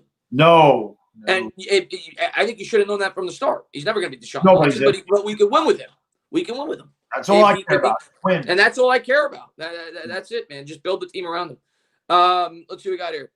LA Lou, man, thank you very much. I appreciate it. Said Allen was a 6th-round pick of the Jaguars 2016. He was Goff's backup in 2017. There you go. There you go. Lou, man, thank you very much, man. I really appreciate that, man. Let's see. Lou Mateo says, we need that Jim Fossil guaranteed playoff run. Now that was a much better team. That team was, I believe, 7-4 when he made that prediction. Yeah. And they went on to win their last 5, and then obviously made it to the Super Bowl. But man, that was a much better team. They were they got the number 1 seed in the NFC that year. Yeah, that was a much better team. I'm not way better team. I'm not even you're not gonna hear any, at least for me. I tell you, they had Tiki in his prime. You know, they had a prime right hand. They were great on both sides of the ball. They had, so yeah, you're not gonna get any guarantees, at least for me. Not this year. I got to see this team grow. Maybe next year we'll start to make some more guarantees. I tried that against the Bears. That failed miserably, so I ain't doing that again. I just want to see them win tomorrow, man. Yeah, one game at a time. That's all you can do. All you can do is play the games on your schedule, beat the teams in front of you. Jared Weaver says, what were your reactions of the 2000 Super Bowl? All right, I'll start. 2000 Super Bowl is one of the probably 5 worst games I've ever watched in my life as a Giants fan, because you had the ultimate high when you beat the Vikings 41-0 the week before. And I came into that game. I think the Ravens were 11-5 that year, right, Bad Dog? Yep, they were a wild card team. And you didn't realize, as a Giant fan at least, and maybe I didn't follow the league as closely then. I was 15, but I definitely followed the Giants very closely. And I came to that game confident. I thought we were going to win that game. Coming off the beatdown that we had, and the Ravens, yeah, they were known as a great defense, but nobody looked at them as these world beaters going into that game, at least from my perspective, going into that contest. And the Giants got completely decimated in the first half. I remember that, I think it was on Armstead. They called maybe it was Barrow. I can't remember. They called a crucial pass interference penalty down the field. Yeah, they said Keith Hamilton held. Maybe it was Keith Hamilton. Armstead picked it off for pick 6. That's what it was. And I believe Keith Hamilton got called for holding, which was BS. And it changed it. That changed the entirety of the game. And then the second half, what were we down? 17-0 at the half, was it? I think it was 17-0 at the half, and then we come right out. We return the kick for a touchdown, and I'm getting all excited. I'm saying to myself, "All right, we're back in the game." And that was Hickson's, I think, 3rd touchdown return that year. It was fantastic. That was Ron Dixon that returned. Dixon rather, and he had the return against the Eagles earlier in the playoff run. Yeah. And I said to myself, "We're right back in this thing," and then they punch you right in the face. Lewis. And that was it. As soon as they returned that kick for a touchdown, that was it. And I just said, this game's over. I was just depressed the rest of the game. That game was brutal. Well, I'm kind of in the same boat. The Giants that you were playing, it's funny because I remember my wife was not a football fan. And again, we were only dating them maybe 8 months we were together. She didn't like football, but there's no way I'm missing a Giants game. And I said to her, I go, well, don't worry. I said, they're not going to beat Minnesota. Minnesota's really good. They got Dante Culpepper. They got Randy Moss. They got Chris Carter. I said the Giants probably are not going to beat Minnesota. And sure enough, I'll always say this, Kerry Collins came out. The first 2 passes he threw, I go, wow, he looks really good today. Then he threw a bomb to Kerry, and I go, Giants are going to the Super Bowl. Yeah. And like you, because they beat them so handedly and because their defense shut that offense down, I'm like, wow. We really got a chance. Now, I will admit, I did not want Baltimore. I wanted the Raiders. And if Saragusa doesn't cheap shot, who the hell was their quarterback? Wasn't Gannon yet, right? I think it was Gannon. Was it Gannon? Gannon. He cheap shot at their quarterback. I do think it was Gannon. And they knocked it out. I did not want the Ravens. I didn't like the matchup. The defense scared the bejesus out of me. It really did. I didn't think it'd be as bad as it was. I did not think that we would get blown out. I knew that we couldn't get behind in the game. That was what I knew. And as soon as Stokely burned Seahorn, I'm like, oh God, that's tough. And then when the pick 6 got called back, I'm like, man, there goes our opportunity. And it wasn't good. We just matched up very, very bad. And Kerry Collins played a horrible game, one of the worst Super Bowl performances ever. He threw 5 interceptions. And like you said, it was because of that we fell behind. Yeah, you can't on a defense like that. You can't fall behind. It was bad, but yeah, and I'll tell you this: I would rather lose a Super Bowl like that than lose it the way the Bills did. It's honestly 2019 against us. Yeah, I'd rather get killed and go. We got beat by a better team than I'll say that though. And obviously it was a very disappointing ending to that year. That was still a magical season. That's still one of my favorite. Even though we lost in the Super Bowl, that's still one of my favorite Giants seasons ever. So I could deal with that. Was that Collins' first year or second year with the Giants? Was that his first year? Or it was his second year with the Giants. I think it was second year. I think we got him. Did we get him in the middle of '99? I think we did. So yeah, it was his first full season with the Giants. Maybe. Yeah, I'll say this. I had a dream before that game that we were down 99-0 in the third quarter. It pretty much ended up like that. I also had a dream before the Patriots game that we won. I don't remember the score. It was something like 20 to, I don't know, it was close. It was like 20 to 9, 20 to 18. It was something that wasn't really a real score. Like it's not going to happen. Maybe 21 to 18. But I did dream we beat them, and we did beat them. So by a pretty similar score. Yeah, it was close. Yeah. Was close. The other game was just a blowout, I guess. I'm like, I woke up, I'm glad that didn't happen, but pretty much. It sucks to sit there and watch 6 hours of pregame. Like, come on, man, the Super Bowl, come on. And then it was this. Yeah, that's whenever the Giants play, that's what happens. You're sitting in front of the TV for 5 hours waiting for the game to start. When your team's not playing, you're playing cards, you're eating food, you're That's whatever. what we usually do, play cards. Always at the baseball tournament, poker tournament. But yeah. DJ Smooth, man, thank you very much, man. He says, if Judge bought TB12, would we be winning? No, we wouldn't. I don't think we would. Maybe 5 wins. Brady's got some of the best talent offensively around him. He's got a great receiving core. And Brady has not looked good. Brady looks human. They shouldn't have beat us anyway. They beat us because Daniel Jones was terrible, not because of Tom Brady. This is not a Super Bowl team. The Tom Brady stuff I always laughed at in the offseason when people brought that up. You got Daniel Jones going into his second year, coming off a strong rookie season, and that was actually a rumor by people this offseason, bringing in a 43-year-old quarterback with a rebuilding roster. I always laughed at that. Yeah, well, a couple of years ago, we talked about bringing Russell Wilson in here. That was no. Well, that makes more sense. He's not. I wish that would have happened. I remember there was he's about that. He's not on the back. Brady's literally on the 18th green. Brady's on the 19th hole by now. Yeah. Russell Wilson was kind of at like the halfway point. He going on the back 9. I'm a huge Brady fan, obviously for business purposes, but he needs to hang it up, man. He's 43. You're done. I know the ego. I love Brady. And the only thing I give Brady, people can call him a cheater. They call him a poor sport. That man is ultra competitive. That guy is just driven, and I respect that. But there comes a time, buddy, and we're about the same age, Tom. I can still run way faster than you, and there's not a doubt in my mind. I can never throw the football like you. But age catches up to all of us. I still think that I can do a standing long jump of almost 11 feet like I did when I was 16 years old. I still think that I can dunk a small basketball. But guess what? I can't. I can't do that stuff anymore. My mind thinks I can. My body says, screw you, buddy. You're 44. You don't jump like that anymore. So he's got to hang it up, man. It's not the same. It's just not. Reactions slow down. It's part of life. Yeah, that's just part of it. Now he's in a great situation. They got great weapons over there, and they're finding ways to win football games. But no, do I think we would have been a much better team with Tom Brady? No, he's 43. No, I don't think so either. And he definitely didn't fit the direction. Yeah, and he definitely didn't fit the direction of his team. Dr. XP, thank you very much, man. Today was my birthday, and all I want is the Giants to win and make my day. Well, first off, thank you very much, man, for the generosity. I really appreciate that.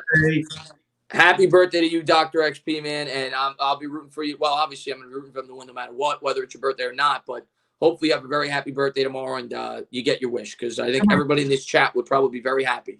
Absolutely. Somebody asked when the stream was. It'll be 12:45 tomorrow. Like 15 minutes before the game, we'll be live on my There you go. 15 minutes before. So be there or be square. DJ Spook, thank you very much, man. We need an elite quarterback to win Super Bowls. I mean, it helps. I'm not going to tell you it doesn't, but I'm going to disagree with that. I don't. Obviously, it helps, and you need a good quarterback. Eli wasn't an elite quarterback in 2007. Peyton Manning wasn't an elite quarterback in 2015. No, he definitely wasn't. Peyton Manning was the worst quarterback in football in 2015. He definitely wasn't. Yeah, he had an unbelievable defense. He was an elite name. He wasn't an elite quarterback. Right. Yeah, does it help? Absolutely. And to be a consistent team. Trent Dilfer wasn't an elite quarterback. Brad Johnson wasn't an elite quarterback. Yeah. Now it definitely helps, and having an elite quarterback covers a lot of holes. You look at the Kansas City Chiefs. They don't have a great defense, but they have Andy Reid, the greatest offensive mind in football, and they have Pat Mahomes, probably the most talented quarterback in football. San Francisco made it there with Jimmy G. Yeah. It covers a lot of holes. So I'm not saying that it wouldn't help. It definitely would. But you could win Super Bowls without an elite quarterback. You need a guy that can make plays when they need to be made, that doesn't turn the football over, and you need a really good roster around them if you're going to beat elite quarterbacks. I agree. They can't make mistakes. I think you got enough roster around your quarterback as long as they're not making mistakes. I think Alex Smith, and they almost made a Super Bowl with Alex Smith. So, I think so. Joe Flacco wasn't elite. No, definitely not. Authentic says, nah, man, though, you was moving that sled, calves looking like grenades. One of the best features of my physique are my calves. And I'll talk about this on my fitness channel, by the way. I don't know why men skip legs. I've never understood that. I will do a whole video on leg day and why that's important. But I'm going to tell you this, guys that work out and don't do your legs. I don't know if that's because you think that women only look at your upper body. I can tell you this. They notice legs. And the reason I know that is because the girls who work at the gym have told me that we notice guys in the legs. And I had one girl at the gym say, you got the best calves in here. I said, you guys actually notice that stuff? She said, oh, yeah, we notice. So legs are very important, gentlemen. Do your legs. There you go. Important. DJ Smooth says, would DJ be better with Brady's weapons on this team? Yes. Yes. You're talking about Chris Godwin. You're talking about Mike Evans. You're talking about, Rob Gronkowski, O.J. Howard. Yes, the Bucs' weapons are better than ours. So, yes, it would make him a better quarterback. Is their offensive line better than ours, though? It's like he's been getting pressured a lot. Well, it's not as good. It's definitely not as good as what he had in New England. But Wirfs was getting a lot of credit for having a great start to the year. I don't watch the Bucs enough. I don't know enough about their offensive line. But in terms of just the weapons, if you put Tampa's weapons on the Giants, yeah, of course it would help Daniel Jones. They have better weapons. Somebody said third leg's more important. Yeah, it is. And I'm going to tell you this right now. Working on your legs releases the most testosterone in your body. And I'm pretty sure that the third leg is on the lower half of your body. So if the lower half of your body is weak, thrust power is weak. So, yeah, it's all important down there. I don't get this one. And maybe I'm too high on Peyton. I don't know. Once in a while you get these. This guy says Peyton Manning was overrated. I think Peyton Manning, and I watched Peyton Manning play start to finish. Greatest regular season quarterback I've ever seen. I think Aaron Rodgers is overrated. I've said that before. I think Aaron Rodgers fails in big games. I do. I think that Aaron Rodgers. Now Peyton Manning was not good in big games either. He was terrible in both Super Bowl. He was terrible in every Super Bowl that he played. But they played in different eras, and Peyton Manning called all the plays. Not that Aaron Rodgers doesn't really do that. And like I said, I think Aaron Rodgers masked McCarthy's ineptitudes. But Peyton Manning, like you said before, changed the game. Peyton Manning is a top 5, maybe top 3 quarterback of all time in this league. The guy had neck surgery, and he came back and broke the passing touchdown record. Listen. Here's 2 things I'm going to tell you about Peyton Manning that is undeniable that you probably can't say about any quarterback in the history of football. The guy has 2 of the top 5 statistical seasons in the history of football, single season, on 2 different teams. One was on Denver, where he threw 50-whatever touchdowns. The other was on Indianapolis. Did it with 2 separate teams. The guy got hurt. And the same team that was going 11-5, 12-4, 13-3 every year for like a decade straight got the first pick the next year. Okay? So Peyton Manning, I don't even think it's a debate since I've been watching football, meant more to his team. I'm not saying Brady's got the Super Bowls, but as a quarterback, in terms of wins and losses in the regular season, Peyton Manning meant more to his team than any other quarterback I've ever watched. That's my opinion. I do not think Peyton Manning was overrated at all. No, I don't think so either. I mean, I'll always take Brady over Peyton Manning, but I'm not going to say Peyton Manning was overrated. I think Peyton Manning was fantastic. He didn't have the strongest arm, I'll say that. I think Eli had a much stronger arm than Peyton, but Peyton turned that damn Colts team around. That Colts team was garbage. And then they were in the AFC Championship game every year after that. Yeah. Remember his first year with Mora? Playoffs? Yeah. Mora had some of the best sound bites ever. Mora was great. Jim Mora was fantastic. DJ Smooth says, DJ or Trevor in 2021 season in MetLife? Well, they're both going to play in MetLife because Trevor's going to be with the Jets. And my answer to you is, I don't really care. DJ's our quarterback. Yeah, Trevor will be with the Jets. I honestly don't care. I just want to win football games, man. I don't care who the quarterback is. I just want to win football games, and I think we can win with DJ. The better question would have been Fields or Trevor in MetLife. Because maybe Trevor doesn't go to the Jets, but Fields would. And like I said, I'm not high on Ohio State quarterbacks, but if there's a guy that's coming out of Ohio State that's going to succeed, it's going to be Justin Fields is by far the best actual quarterback I've seen play there. He's really good. The more I watch Fields, the more I'm impressed by him. So I may have to go back on my. The Giants aren't going to get a quarterback, but saying I think that Ohio State quarterback's going to fail. I don't think Fields is going to fail in the NFL. I think Fields will be very good. The more I watch him. Here's what I'll say about Trevor Lawrence. If he's what people say, I'm taking Trevor Lawrence over probably every quarterback in the NFL. If he's what people say, because you get him at the beginning. He's 22. And he's a guy that, or even younger. I think he's 21. 21. And he's a guy that people think could be a top 3 or 4 quarterback in the league. You get him for 15 years from the start on a rookie contract. So I would take him over Daniel Jones. I'd take him over Russell Wilson. Russell Wilson's already making $40 million. He's already 33, 34 years old. So if Trevor Lawrence is going to be as good as people say, I'd take him over anybody. I wouldn't take him over Mahomes. Yeah. Mahomes is Mahomes is still 25. For anybody else, yes, I agree. Yeah, but that's if you don't know that. You don't know that. But listen, Daniel Jones is your quarterback. There's no point in talking about hypotheticals. I'm telling you right now, I don't make guarantees on this channel. I'll make this guarantee right now. Daniel Jones will be your quarterback in 2021. So get the quarterback fantasies out of your head. We're not going to have Trevor Lawrence. We're not going to have Justin Fields.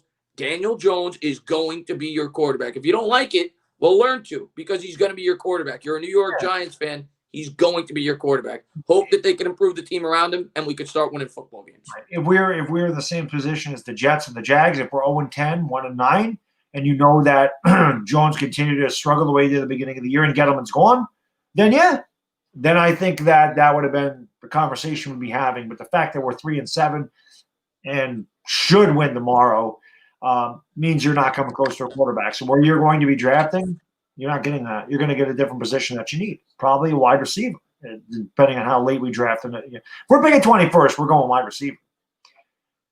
Maybe even go center there. I don't know. Maybe you go center, you move Nick Gates over to guard. You don't know. Maybe move back to right tackle because Zeitler probably going to be there. So you really could do that if you chose to too, but they're not going to go quarterback. No, we're not taking a quarterback, which kind of circles us back to Gettleman. We'll talk about him for a couple more minutes, and we're going to close this out.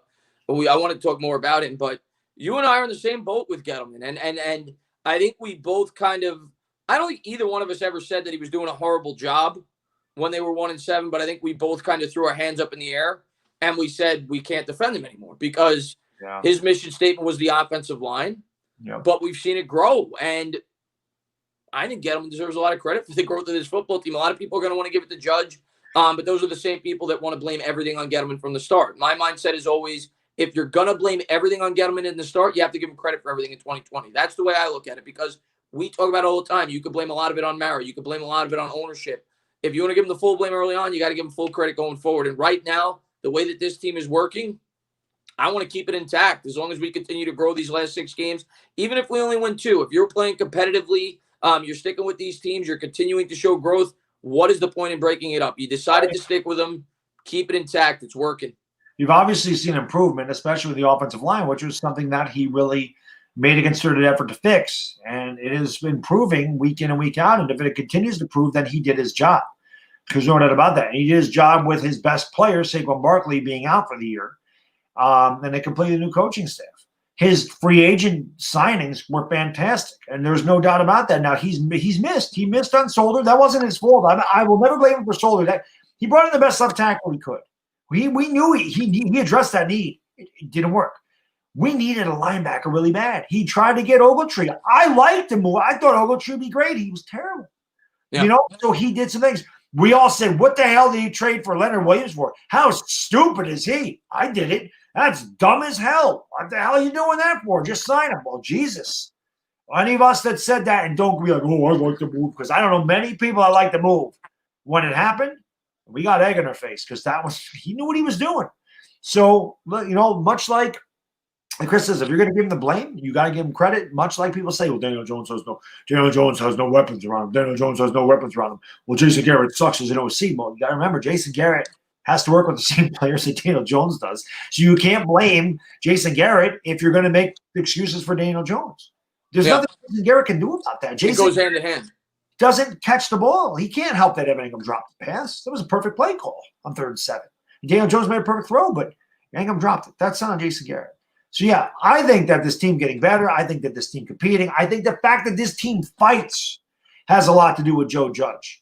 But I think that the fact that the team is in these games with that talent is acclimated to Dave Gettleman. And I definitely think by far, 2020 is the best year Gettleman had, best offseason. Oh, not even close. But let's also say, Baddog, it was the first year where there was a set plan. 2018, it was kind of we're trying to rebuild and win at the same time, where he had cap space. It was the first year where there was a set plan. We know what we're doing. We're thinking long term. and we have cap space, and we're going to spend accordingly. And it worked out beautifully. And even Mike Too Nice brought it up to me. I didn't even think about it. The Nick Gates contract extension before the year started looks brilliant right now. Yep. He signed into a contract extension where he's only paying him $3 million in 2021 and $3 million in 2022 for a starting caliber center. That's nothing. That's pennies on the dollar. Right. That was smart. DeMarcus Golden provision got us a free 6th-round pick. The guy made brilliant moves this offseason. I don't see any reason to get rid of him. I think he's done a fantastic job. Maybe you want to give more credit to Judge. I don't care who you give the credit to. The team's playing well. They're definitely headed in the right direction. Why break it up just to break it up? I don't see the reasoning to do it. You only put more pressure on Judge and Jones. So I keep it intact at least for another year. I think he's done a great job. We talked about this before. You don't want to keep rotating GMs and coaches. You don't want them to be on an offset schedule. Yeah. You want them to either stay. It just creates turnover. It creates turnover. Because then you're starting over. You bring in a new GM, you're starting over. New GM's going to want his guys. Gettleman came in here and cleaned house on the Reese guys. Yep. And when you clean house, it takes a couple of years for you to get back to where you want to be. I've seen Jim Little ask this a couple of times. He says, Bad Dog, help. Giants, Bengals +7. Please help. Well, I got the Giants at -6. And again, I don't like betting the Giants when they're a favorite. I really hate doing that. But I did take them. And I think they're winning by 10. So I would lay the 7. I really think the Giants will beat this team by 7. I have that much confidence in Joe Judge. That's really what I'm betting on is the coaching staff. I have that much confidence. You got to bet him, by the way, because you bet him every week during this winning streak. I have bet them, and I've won 4 straight weeks with the Giants. You've got to do it again. That's right. Yeah. But I do think they'll cover too. Bad Dog and me have the same score, 10 points, 27-17. But let me get to a couple of these before I lose them, then we're going to close this out. John says, stand up, Giants family. Let's get this W. John, man, hope you're doing well, buddy. Johnny's the man. Yes. Giant Step says, teams you most least want to see in the first round of the playoffs. All right, let's go over the quick hypothetical teams we could see in the first round of the playoffs. In the NFC South, it's either the Bucs or the Saints. One of those two, whoever loses the division. In the NFC West, it's probably either the Seahawks, Cardinals, or Rams. The team that I'd least want to see is probably the Saints. I personally think the Saints, that's just me. I think they have a great football team. I think they're starting to hit their stride. I think they have a great offensive line. I think they have a very good defense. I think we would struggle stopping the run against them. I think they'd control it against us. And they have the best defense out of those teams, in my opinion. So I would least want to see the Saints out of those teams. Most definitely the Bucs. We should have beat them the first time we played them. And I believe that we played them again. Most want to see Bucs, right? Yep, Bucs. Yeah, yep. Most want to see. I'd probably want to see. I would be the Bucs. Least, honestly, that Cardinal team scares me, man. I don't know why. I don't know if I'm just that high on Kyler Murray, but I've seen a lot of their games this year because it seems like they've played a lot of like primetime games. And I don't know. There's just they got a little. Now we're gonna get to see what we do against them. So ask me in 3 weeks. And hopefully we're still talking about this. But, I don't know, man. The Saints, I've always picked them to go to the Super Bowl, so I probably wouldn't want to play them. But I don't know. There's something about that Cardinals team. I don't know what it is. I can't put my finger on it. They definitely have a dynamic offense. The reason I'm thinking more from the defensive perspective for me. And I look at the Cardinals, their defense doesn't scare me. I look at the Seahawks, I think we actually pretty easily be able to establish a ground game against those teams. The Saints, I don't think we would be able to. So I hope so, because we're playing a couple of them. So let's go. Yeah, we're gonna see. We're gonna see if we're able to. Yeah, for sure. Sean, man, thank you very much, man. You guys see the Washington football team do the annexation of Puerto Rico Little Giants? I want Austin Mack to get 5 catches. I did not see that play. To be honest with you, Sean, but I know the play you're talking about. But I did not see. I did not get a chance to see the play. No, I did not see it either. Well, I probably did. I was watching it, but I don't know what play that was. But yeah. I don't know. That's when I fell asleep because I did actually knock off for a little bit in that game. I think what was it for? It was 41-6. So I fell asleep and it was 27-16. And I remember I must have opened my eyes for a second because I heard Washington scored another touchdown and it was 34-17. Or 34-16. Then I woke up and it was like a minute to go and it was 41-16. And so I'm like, wow, I didn't miss anything here. Yeah, I didn't get to see a lot of that game. I saw the highlights, obviously, and I saw like the last quarter. But I didn't get to see maybe the last like 10 minutes because I was eating during the game. I didn't get to see the majority, but I saw the first game. I eat during the game. I go out in the living room. Yeah. The girls hang out in the kitchen. Oh, they're talking about Black Friday shopping and all this other stuff. And the guys are out there like, yeah, football. I'm not football now, so I love that. DJ Smooth says the Odell trade will always be bad. I don't care. Well, DJ Smooth, that's the thing. The people that hate Dave Gettleman, that's a big reason why people hate him. They will never be on board with that trade. That's your opinion, and I get it. My opinion is I think it was a good trade. I think it was the right time to trade him. I think if they would have waited, they would have gotten less. And to me, obviously, maybe you don't agree with all the players that he picked, but the way I always judge a trade when it involves draft picks, and that's the way most of these trades work, Bad Dog. What did you get back in terms of draft compensation? And, because that's what the trade was. And then they go out and they draft the players. What more could you have expected for a guy that was making as much money as Odell did, that had the off-the-field problems that he had, that had the injury history that he had? He had already had 2 major injuries in the NFL. What more could you have expected to get? We got a mid-first round pick. We got a player that was a former first-round pick, I think the year before in Peppers, or maybe 2 years before, that was an improving safety. And we got a third-round pick and, cap flexibility. It saved us some money on the cap. So I think we got fair compensation. And I think since he's been with the Browns, I'm not trying to sound like an Odell fan, but if you're telling me an Odell hater rather, but if you're trying to tell me to analyze the trade, last year he had 4 touchdowns. I think he only had 2 up until the last 2 weeks of the season. He was not. Yeah, Daniel Jones had as many rushing touchdowns as Odell had receiving yards for most of the year. Yeah, and then this year, I don't have his numbers in front of me, but outside of the Cowboys game, which you and me could catch for 100 yards against them, he did nothing of notoriety. So Odell Beckham, since he left the Giants, has not been a great wide receiver. I don't think anybody could debate that. I honestly don't see how you could say they lost the trade. I love the Gettleman had the balls to make the move. And I will say this till the day I'm off of YouTube. There is no doubt in my mind, I was the first one to call that was going to happen. I was the first one that called for that trade. I wanted him out of here. Again, people thought I was crazy, and I will go back to that. And the Giants and now a different situation because we're going to have the same GM. But I tell you, if they ever traded Saquon Barkley, I'd be like, listen, when I think outside the box, you need to listen to me. Beckham, to me, I was looking at the cap space. I knew this team wasn't going to be good. As soon as he lost to the Cowboys, I'm like, this team's got way more problems than Odell Beckham not playing. You could see the offensive line was god-awful. The defense was god-awful. I'm like, we need so many more holes in this team to be fixed. And if you pay this receiver all this money, you can't fix those other positions unless you're drafting well. And we all know Reese didn't draft well. So I wanted him out. And it made sense to sign him because then he had more value. If he was able to walk after the year, the Giants aren't getting anything for him because who's going to take a player that's going to be a 1-year rental if he decides to go elsewhere? It made sense. They signed him a trade him. Gettleman lied about that because Gettleman ain't going to come out and go, yeah, we're looking to sign Odell so we could trade him. Why would he tip his hand? Of course. That's giving away your power. That's like playing poker and telling somebody what you got. I've done that before. Yeah. You're really not supposed to do that, but I have. Yeah. Probably not the best. Because it's mind game. I mean, we're playing, I don't do that like at a casino. I don't do that. But, the home games, obviously. This man, I hit a set of 9s. Now, you right now, I got a set of 9. You can call me. I got a set of 9s. They don't know if I really have that or not. Yeah. You could be bluffing. You could be bluffing. You could be telling the truth. Where's Johnny Morosky? He's a big poker player.